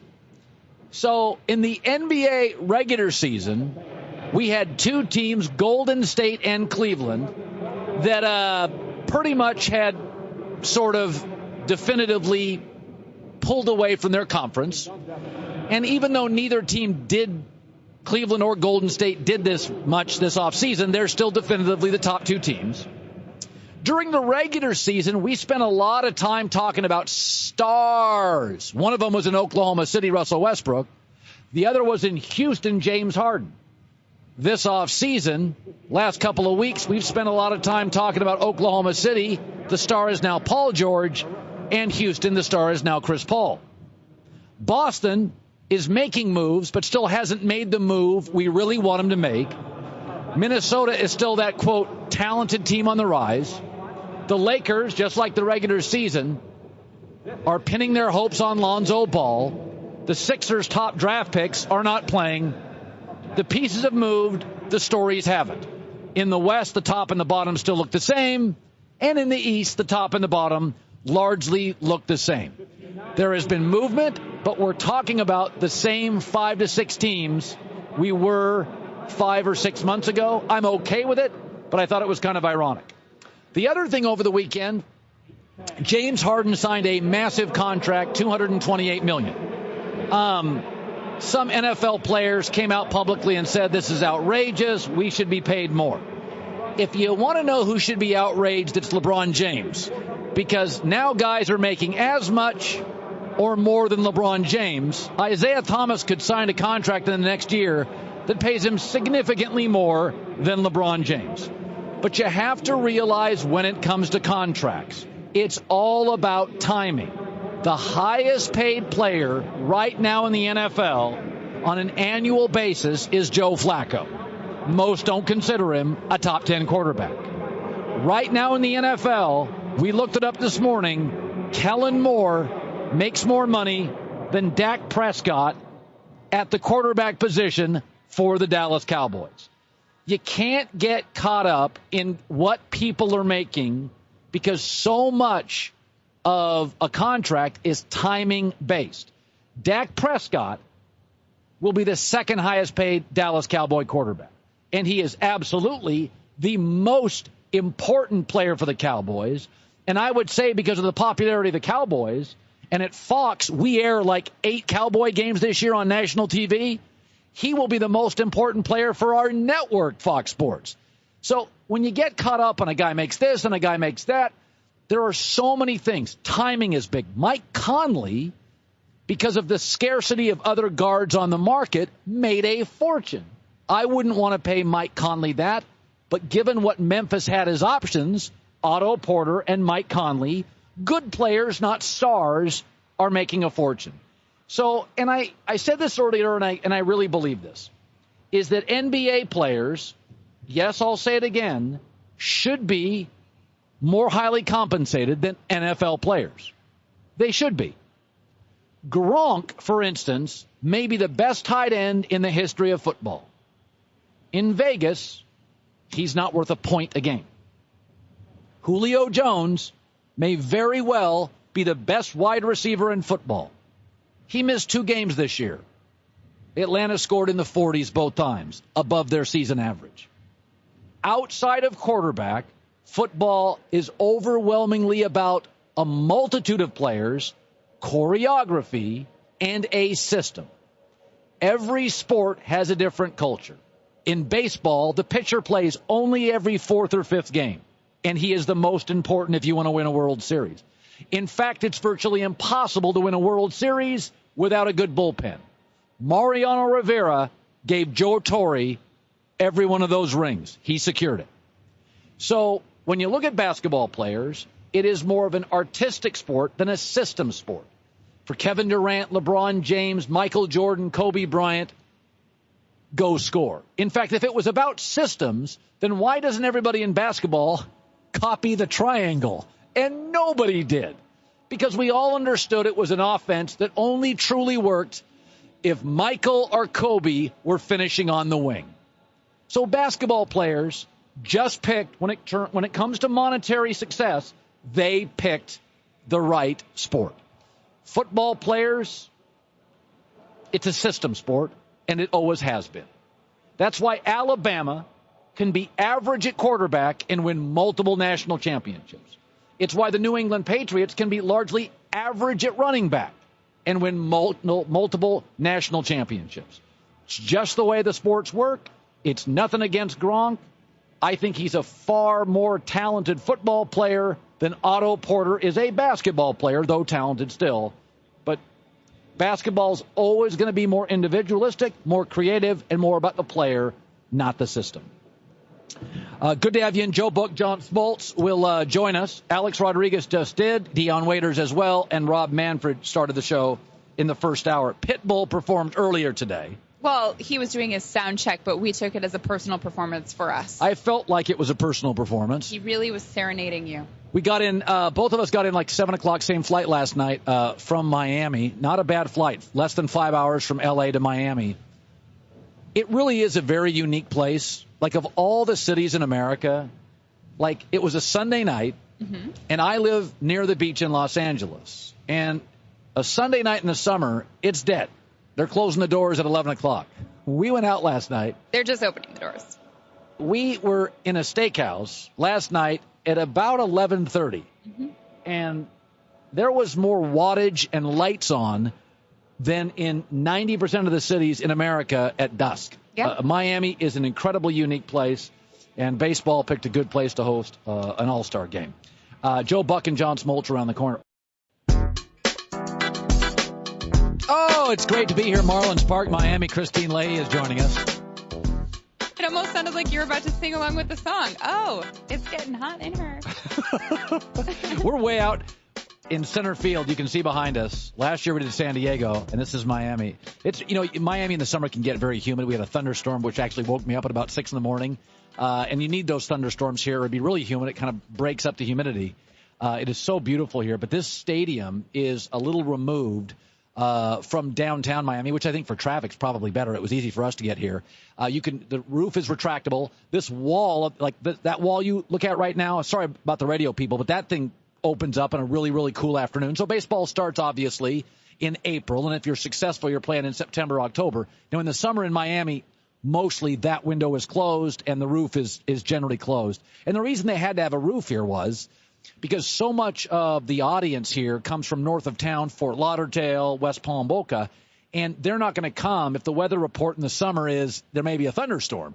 So they had to, and Seattle's had a bit of this as well, which is, okay, I'll go to watch a Mariner game if I'm sure that it's not going to get rained out. And so there are a handful of American cities where, the roof stuff works. And in Miami, and having lived in Tampa before and had a place for a while in Naples, in the summer it can be prohibitively hot.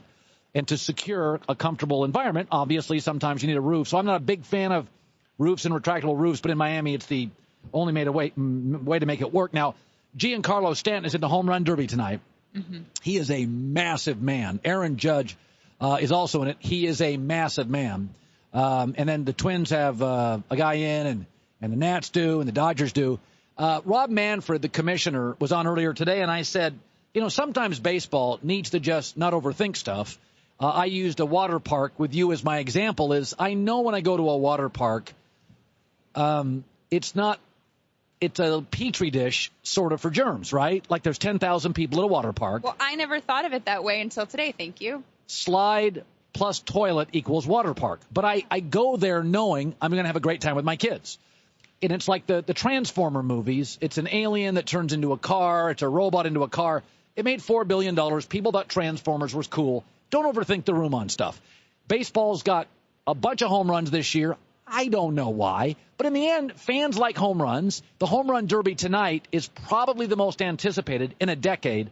And here was the commissioner on why he thinks baseball's got a spike in home runs. We have seen a change in the way that the game is taught at the youth level.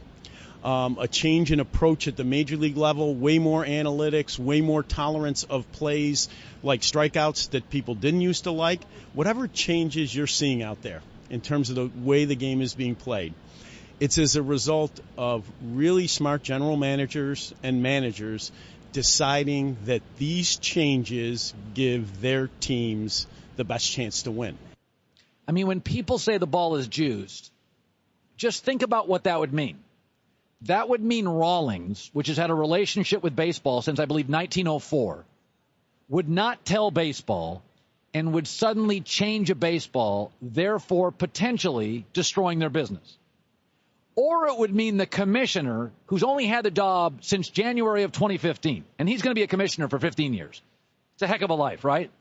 He is going to alter the baseballs and not tell anybody. So I'm going to go with the balls aren't juiced. I'm going to go with analytics, which tell you now that a strikeout is not as prohibitive as a ground ball, which can be 2 outs. So what is happening is, due to defensive shifts, players are coming to the plate, swinging for the fence, and pitchers now, athletes are bigger and stronger, are all throwing 95 miles an hour. They didn't. I always tell the story. When I was a kid, the Cincinnati Reds were the first dynasty of my life. They had one guy that threw in the mid-'90s, Don Gullett. Everybody else, Fred Norman, Jack Billingsley, Clay Carroll, Raleigh Eastwick, they were 88 to 90. So you got everybody throwing 97. You have batters coming up, big, strong kids that are swinging up now because they don't want ground balls, and the balls are zooming out of the park. And there's different parks that have moved the wall in. A-Rod was on earlier today on our show talking about Aaron Judge of the Yankees, and, you know, his takeaway was this could be a LeBron James guy. That his home runs are, we have never seen a guy this big and strong. Listen, Mickey Mantle was a great baseball player. Babe Ruth is a legend. Babe Ruth, Christine, was only 6'2". Now think about this. You've seen the pictures of Babe Ruth. Mm-hmm. He looks like gigantic. You are Babe Ruth. No, I'm 6'2", 197 this morning. So I am Babe Ruth if I had a porterhouse steak and like a loaf of bread. Okay. So the point is, people are bigger and stronger. This is A-Rod earlier today on the Yankees' Aaron Judge. But here's a guy, Colin, that I'm so excited for. For the first time in a long time, we have a LeBron James type of personality and size that can transcend sports. Here's a guy who's 6'7", 275 pounds, 9% body fat, 32-inch vertical. The guy bench presses 400 pounds, squats 500 pounds, and he's an amazing figure. I mean, and for the next generation to say, well, there's a guy that could be a tight end and an all-pro, and he chose baseball. Why can't I? And hopefully the kids are taking notes of Aaron Judge. Good stuff. Here's Christine with the news. No. Turn on the news. This is the Herd Line News. Well, Dwayne Wade opted into the last year of his contract, but then there were talks that he wanted to get out, some sort of a buyout agreement, so maybe he could go play with LeBron and the Cavs. But especially since Jimmy Butler is no longer there, maybe he didn't want to be part of the rebuilding process. So now Fred Hoiberg is saying that they have every intention of keeping Wade with the Bulls in the role of a leader and mentor. Well, for that, he's great. It is, but it's a lot of money. And if a guy really doesn't want to be there, I don't like that idea. So I don't know if this is a negotiation tactic or what it is, but if Wade doesn't want to be there, he's certainly not going to be a leader and a mentor. Right? If he wants to go play for a team that So can basically win. He chose Chicago, but now he doesn't like Chicago. Well, he chose Chicago because of the money that came with that contract, and then maybe was hoping for a buyout. Or he didn't realize that the Jimmy Butler thing was going to happen. How much are they going to pay him? It's somewhere in the 20s, I want to say. I could swallow one more $20 million a year from D-Wade. He has his moments. He can't play back-to-backs, but he has his moments. Yeah, he does. Also, there's an interesting story now coming out about Gordon Hayward and why he may have chosen to go to the Celtics. Oh. I don't like it. Oh. I don't like it at all. Interesting. Brooklyn Nets forward Trevor Booker, who played with Hayward for 3 years with the Jazz, is now saying that Gordon is a guy who doesn't really want to be the man. I'm not sure he wanted a franchise on his shoulders. That's interesting to me because wasn't he the man with Utah for so long? So basically, Danny Ainge got a guy who doesn't want to be the guy. That's where you're going to go? Yeah. Come on, Colin. Yeah. Genius Danny Ainge. Danny Ainge, okay, oh my goodness. What do you think he was in Utah? He was the face of the franchise. But he didn't like it. By the way, had he stayed, he would have become an even bigger face of the franchise. So he went to Boston so he went to Boston to hide?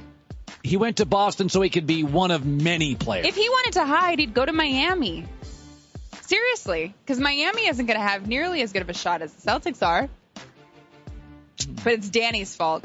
Danny should have said, no, Gordon, no thank you. Genius. We don't need your services. Danny Ainge, genius. Please. He and Elon Musk are a couple of geniuses. Help out my son in Utah. Stay there. And finally, this is really, really big news for the Mayweather-McGregor fight. We have just learned that Fox and FS1 will be a huge part of the fight on August 26th. All the prelims and the pre-fight shows will air live on Fox. It will start at 6 o'clock Eastern. And we'll have the post-fight show on FS1. And on the Friday before the fight, we'll have the weigh-in and then the world tour. I can't believe the fight's happening. I said that. I was reading this like, I can't believe this is actually happening. I thought for sure this was never going to happen. It was just all and it's happening quick. Publicity. Really quick. It's next month. 5 weeks. And now we're going to have all of the press conferences on our air. So you know what? I will at least say this. We're going to get a lot of good sound bites. Yeah. I really enjoy watching Conor McGregor slowly punch a bag. That has been entertaining for me. And then for him to tell Mayweather that he is in quicksand. It's funny. It's comical. I cannot believe this is happening. Neither can I. Christine with the news. Well, that's the news. And thanks for stopping by. The Herd Lie News. I'd like to go back a few months and play a piece of audio and videotape. That's what we do at this network. This is Joe Buck and John Smoltz calling the World Series final out. I'm told we have the tape. It's in our archives. Please play it now if you could, director person. Here's the 0-1. This is going to be a tough play. Bryant, the Cubs win the World Series! Bryant makes the play. It's over. A little chopper is going to be a tough play. Bryant thought the Cubs have won the 7-10. Tell me your first, John Smoltz, you've risen to a great player, great broadcaster. Your first baseball memory. You're going to go back to 6, and I'm going to ask you in a second. What is your first baseball memory? Well, it's for me, it's T-ball, but you got to understand, I was playing the accordion for a long time, so I didn't really have. Yeah, true. He grew up playing the accordion. I played the accordion, and I watched baseball on TV. Was that your first love? No, but that's what my parents did. So that's what I was. They played the accordion. Both played the accordion. You know how Earl Woods took Tiger Woods to hit golf balls? His dad took him to play the accordion. That's right. Can you still play? By ear, but not anymore. That I used to. But. So when you played baseball, like golf is a sport that football you can play for the first time at 15 and you can be athletic and it works. It's not that way with golf. It's not that way with baseball. When was the moment you knew, okay, I'm pretty good? Actually, they didn't have a clue. My mom and dad didn't have a clue, but they allowed me to play, which was cool, right? When I started throwing a baseball the first time, and naturally the ball would come out of my hand, I was like, wow. But, hitting off a tee or anything like that, I used to go against a brick wall all the time and play catch and emulate and try to be whoever the popular person at the time was. So actually it was really throwing a baseball when I went, wow, this is not everybody can throw it this hard, and I wasn't a very big guy for the longest time. My first memory is being a fan of Johnny Bench, watching Joe Garagiola on my orange couch at home with my mother, and being a fan of baseball. Back then it was one game a week. You were probably with your father in the Cardinals booth, right? Yeah. Well, I, too, like John, grew up playing the accordion. And I think it was about the time I was 4. No, I think I was 3, and I was in the back of the booth, and I distinctly remember sitting. They had these 2 seats on each side above where my dad sat with Mike Shannon, and back then I think it was Bob Starr, who was also broadcasting for the Cardinals. And I was 3, and I was probably hyper, and there was a Coke sitting on the desk in front of me. and I hit it with my hand, and I knocked it down over all of them while they were broadcasting. And they turned around ready to kill, thinking that somebody walked in there and just threw something on them. But it was little fat Joey, and somehow I repressed that memory and went into a life in broadcasting. I think I'd be terrorized by that. So you end up at the World Series last year, and critical acclaim, ratings through the roof. Now the Cubs are a different team, and baseball's different. I know the Warriors are going to be really good this year, and I know the Patriots, because I had Belichick Brady. But baseball's different. The White Sox have, 15 years ago, a big year, disappear. The Royals erode rather quickly. Like, is it possible? It was lightning in a bottle for the Cubs, and they're not going to duplicate it. For me, it was possible because of the perfect storm. They were building something really good with their position players. When everything goes right, yes, anything's possible, and their pitching was at a historic level. This year, you can't duplicate it. I didn't think they would. So where I'm wrong is I thought they'd be a better overall team, not win more games. Those don't go hand in hand sometimes, because I knew as a pitcher it's hard to duplicate what Arrieta, Lester, Hendricks, even Hamels and Lackey did. So from that standpoint, it's a little shocking that they've been this distance to what they used to be, and it's now going to get to a point where it's going to be much more difficult to get that back. That's what's difficult about baseball. Yeah, it's a long season, but when you're a pitcher, you don't just 2 starts click and you go on a 10-0 run. That doesn't usually happen. You usually either have it and you're close and you can keep it going. So they're going to need some help, believe it or not. It's interesting. I'm watching Aaron Judge, and he's just big. And I remember reading a Baseball America 2 years ago about him, and I'm like, 6'7" outfielder. I'm like, oh, he's going to be a stiff. He can't run. Then you see him, and you're like, oh, my Lord. I mean, Babe Ruth was 6'2", 210. Just he would be literally, Babe Ruth would look like a ball boy compared to Aaron Judge. Alex Rodriguez came on, and he's like, he could be our LeBron. Like, he doesn't look like anybody. Who does he compare to? Joe, I'll start with you. I can remember the first time I saw Steve Balboni. Or even Jay Buhner. I was like, Jay was ripped. And I didn't think of Jim Rice the first time I saw him in the 70s. Just looked bigger than everybody. Go back to your young broadcasting days. Who is Aaron Judge 40, 50 years removed? Have we seen anything like this? Mark Bavaro, the tight end for the Giants. I have never seen anybody like that. Other people would say Frank Howard. Dave Kingman. Yeah.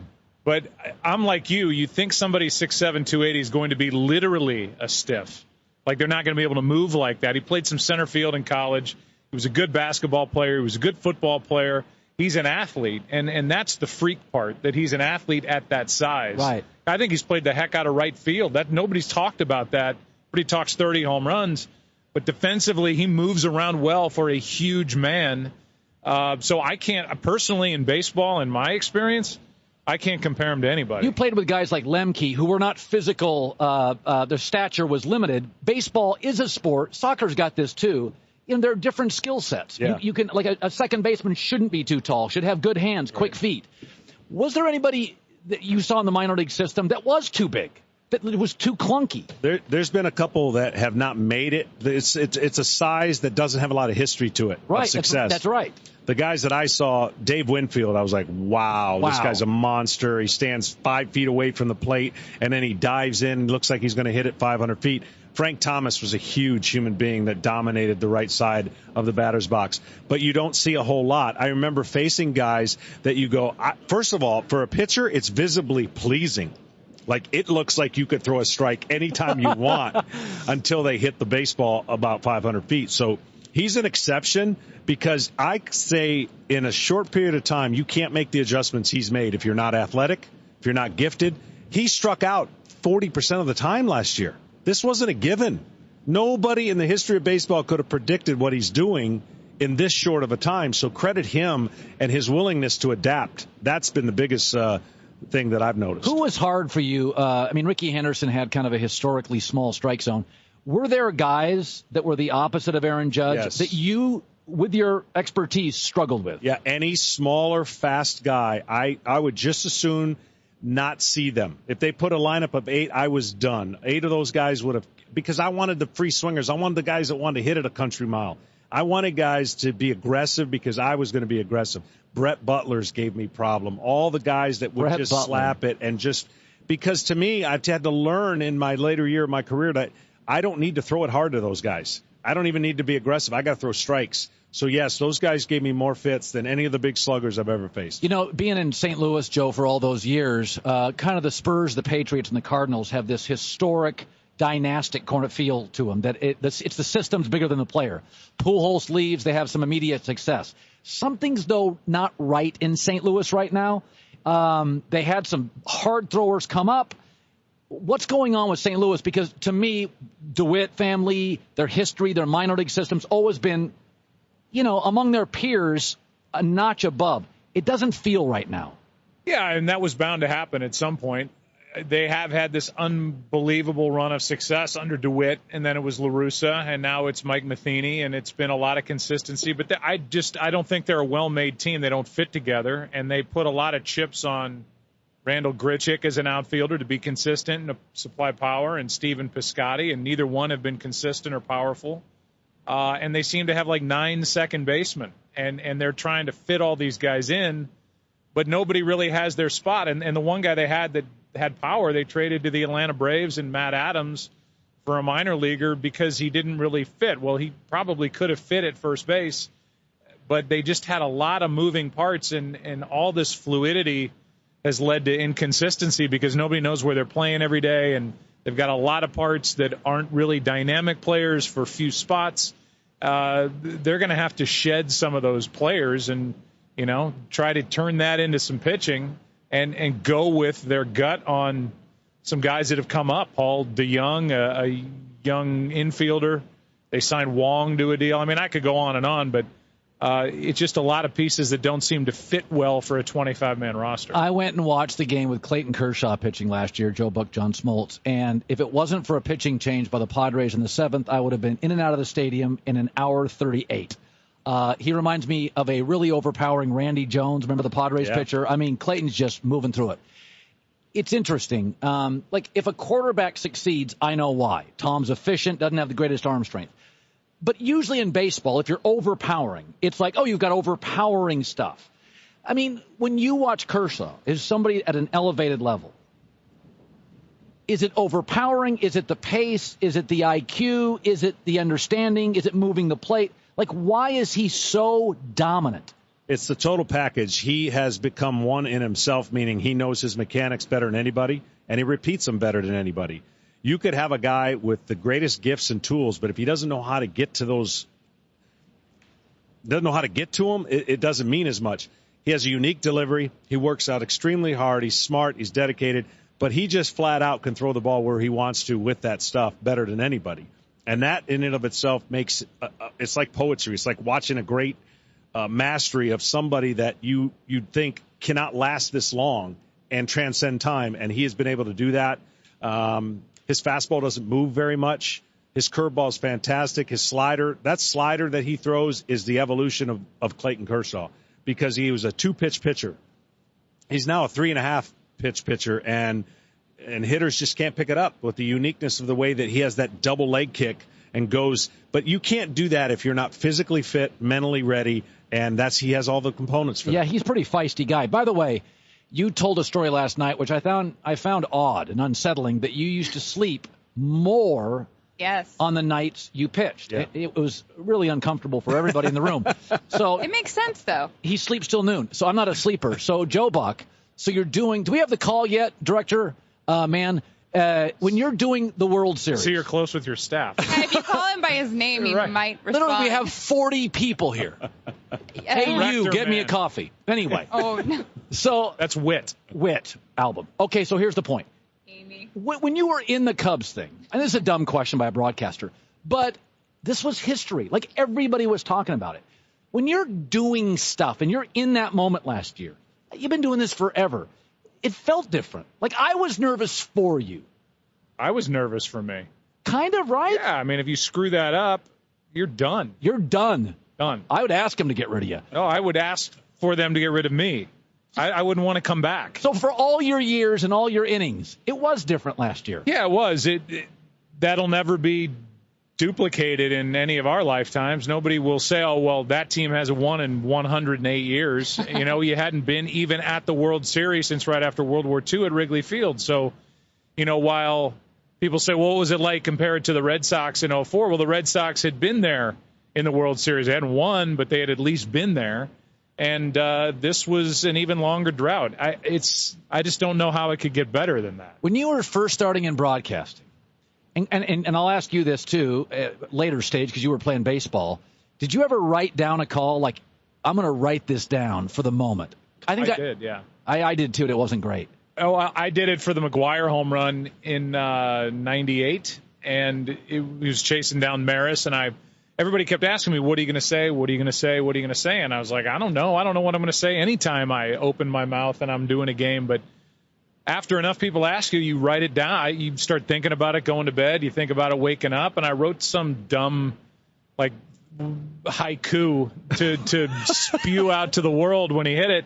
And because that home run that broke the record was literally the shortest, least fair home run he ever hit. It was. I couldn't get I had to make sure it was a home run.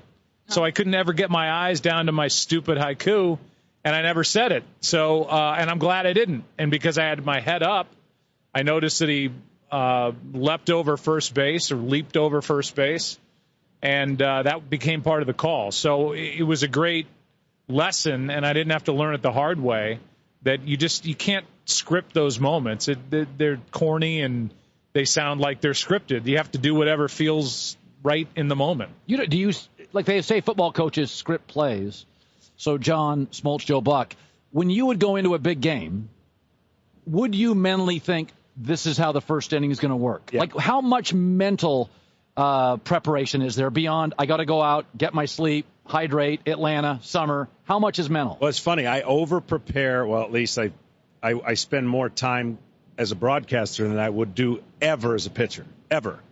Like, there's so much more today, so much more analytics, so much more information. It actually can cripple you, as you get into this industry, because you can get obsessed with it. As a pitcher, I didn't pay attention to any of it.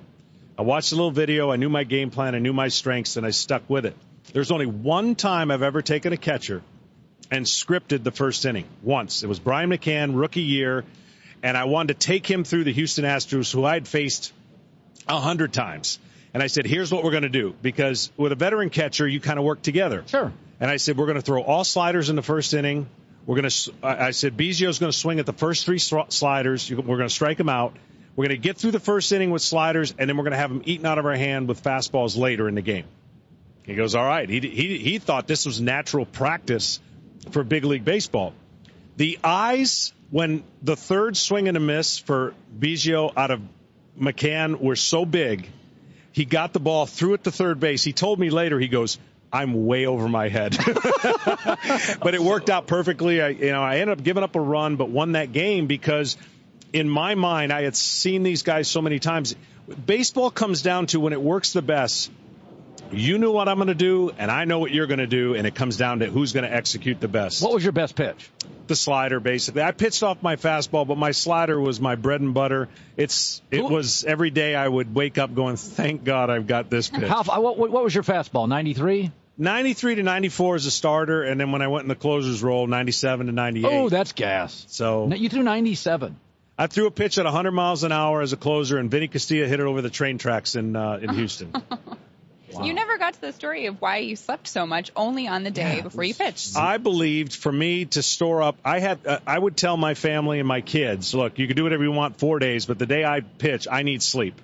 And I want to rest until I wake up because I'm going to store up all my energy. I'm a guy who likes to get up and do things and be active. I have to make 125 decisions today. That was what we averaged, 125 pitches, 115.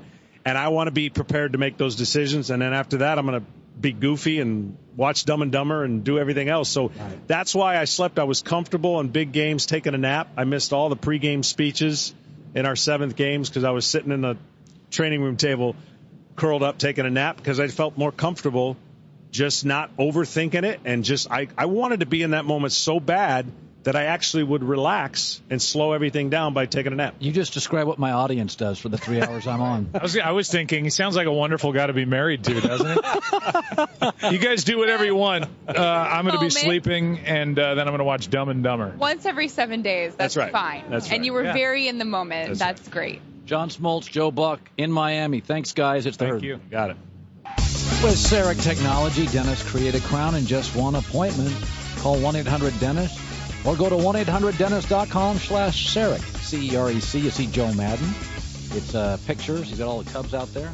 Right behind us, actually. Right behind us, Joe Madden, who leads the Cubs last year. It was really a team effort. Players, Theo Epstein, ownership group, Joe Madden, win it for the Cubs. But, baseball's tough, man. Injuries, sometimes, they talk about these baseball staffs. They go into the postseason, and, you pitch extra innings, and they're really intense postseason innings. You come back to spring training, and there's arm fatigue. And that's why I don't know what the record is, Christine, but like in the football now, with the CBA, there's a real off season. I mean, like offensive linemen now, linemen get like 8 weeks off. Mm-hmm. But in the NBA, that's why I've always been kind of reluctant to have my favorite team or player, they go to the Olympics. Because I remember Steve Smith played in the NBA for a long time, and now on NBA TV. Yep. And he did some Olympic run one time, and he said, man, I didn't get my legs until like January, February. He goes, like I've said, I think it's great that LeBron and Kobe and MJ and Duncan and all the great players represent the country. But after you do it once, like you got to give. After a guy gets like 27, 28, those miles start adding up. I mean, think about Scottie Pippen and Michael Jordan. Think about LeBron now. How many games, playoff minutes, like not Denver on a Tuesday. So I think sometimes with baseball, like the Cubs this year, it's you wear through that staff. There's all these totally intense innings pitched, 7-game series, and you're not going to be the same staff the following year. Maybe that's it. Maybe it's not. But you don't see the repeat championships in baseball, it seems like to me. I mean, it just feels like in baseball, I remember a couple of years ago at my former employer, everybody picked division winners in the World Series, and nobody got it right. Both of us know if we picked the top 5 in the East and West, we'd do it. And by the way, last year, I always pick, like in August when I come back in a couple of weeks. I'm going to go on a quick vacation here in a couple of weeks. When I come back, I'll make my NFL predictions, and I'll get 60% of the divisions. There will be a surprise team or two, but generally in the NFL, if you have a really good quarterback, you generally win a bunch of games. So that's where we stand. Folks, whether you're headed to Grandma's house, the beach, or loading up the family car for parts unknown, driving season is in full swing, and the last thing your road trip needs is to be ruined by an unexpected car repair. Hundreds, thousands, maybe even more to fix. What you need is extended service protection. Yep, carshield.com. Pick your mechanic. He can even be at the dealership, and they reimburse him directly. They have 24/7 roadside assistance. They also provide a rental car. All you have to do is go to carshield.com and put in the code HERD, H-E-R-D, or you can call 800-CAR-6100 and mention the code HERD. That's 800-CAR-6100 and mention the code HERD.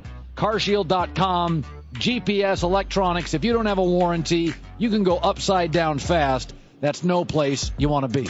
We had a great show today. Great stories all day. Rob Manfred, the baseball commissioner. Joe Buck and John Smoltz, who were so good last year in the World Series. Good dudes. A-Rod, Kevin Burkhardt. Burkhardt, last night, leaving after dinner, ripped his ankle up. I know. I saw he was wearing a brace. Badly. How did that happen? He was leaving where we were going to dinner and apparently rolled it. So if his wife is listening, he's okay. But last night there was a Kevin Burkhardt rolling on the sidewalk. Yeah, at first I thought he was wearing mismatching socks, and I wanted to just give him a heads up, and then I realized that one was a brace. Yeah, one was actually a brace. Yeah. So we're in Miami, the Home Run Derby tonight at Marlins Park, which is a little off downtown.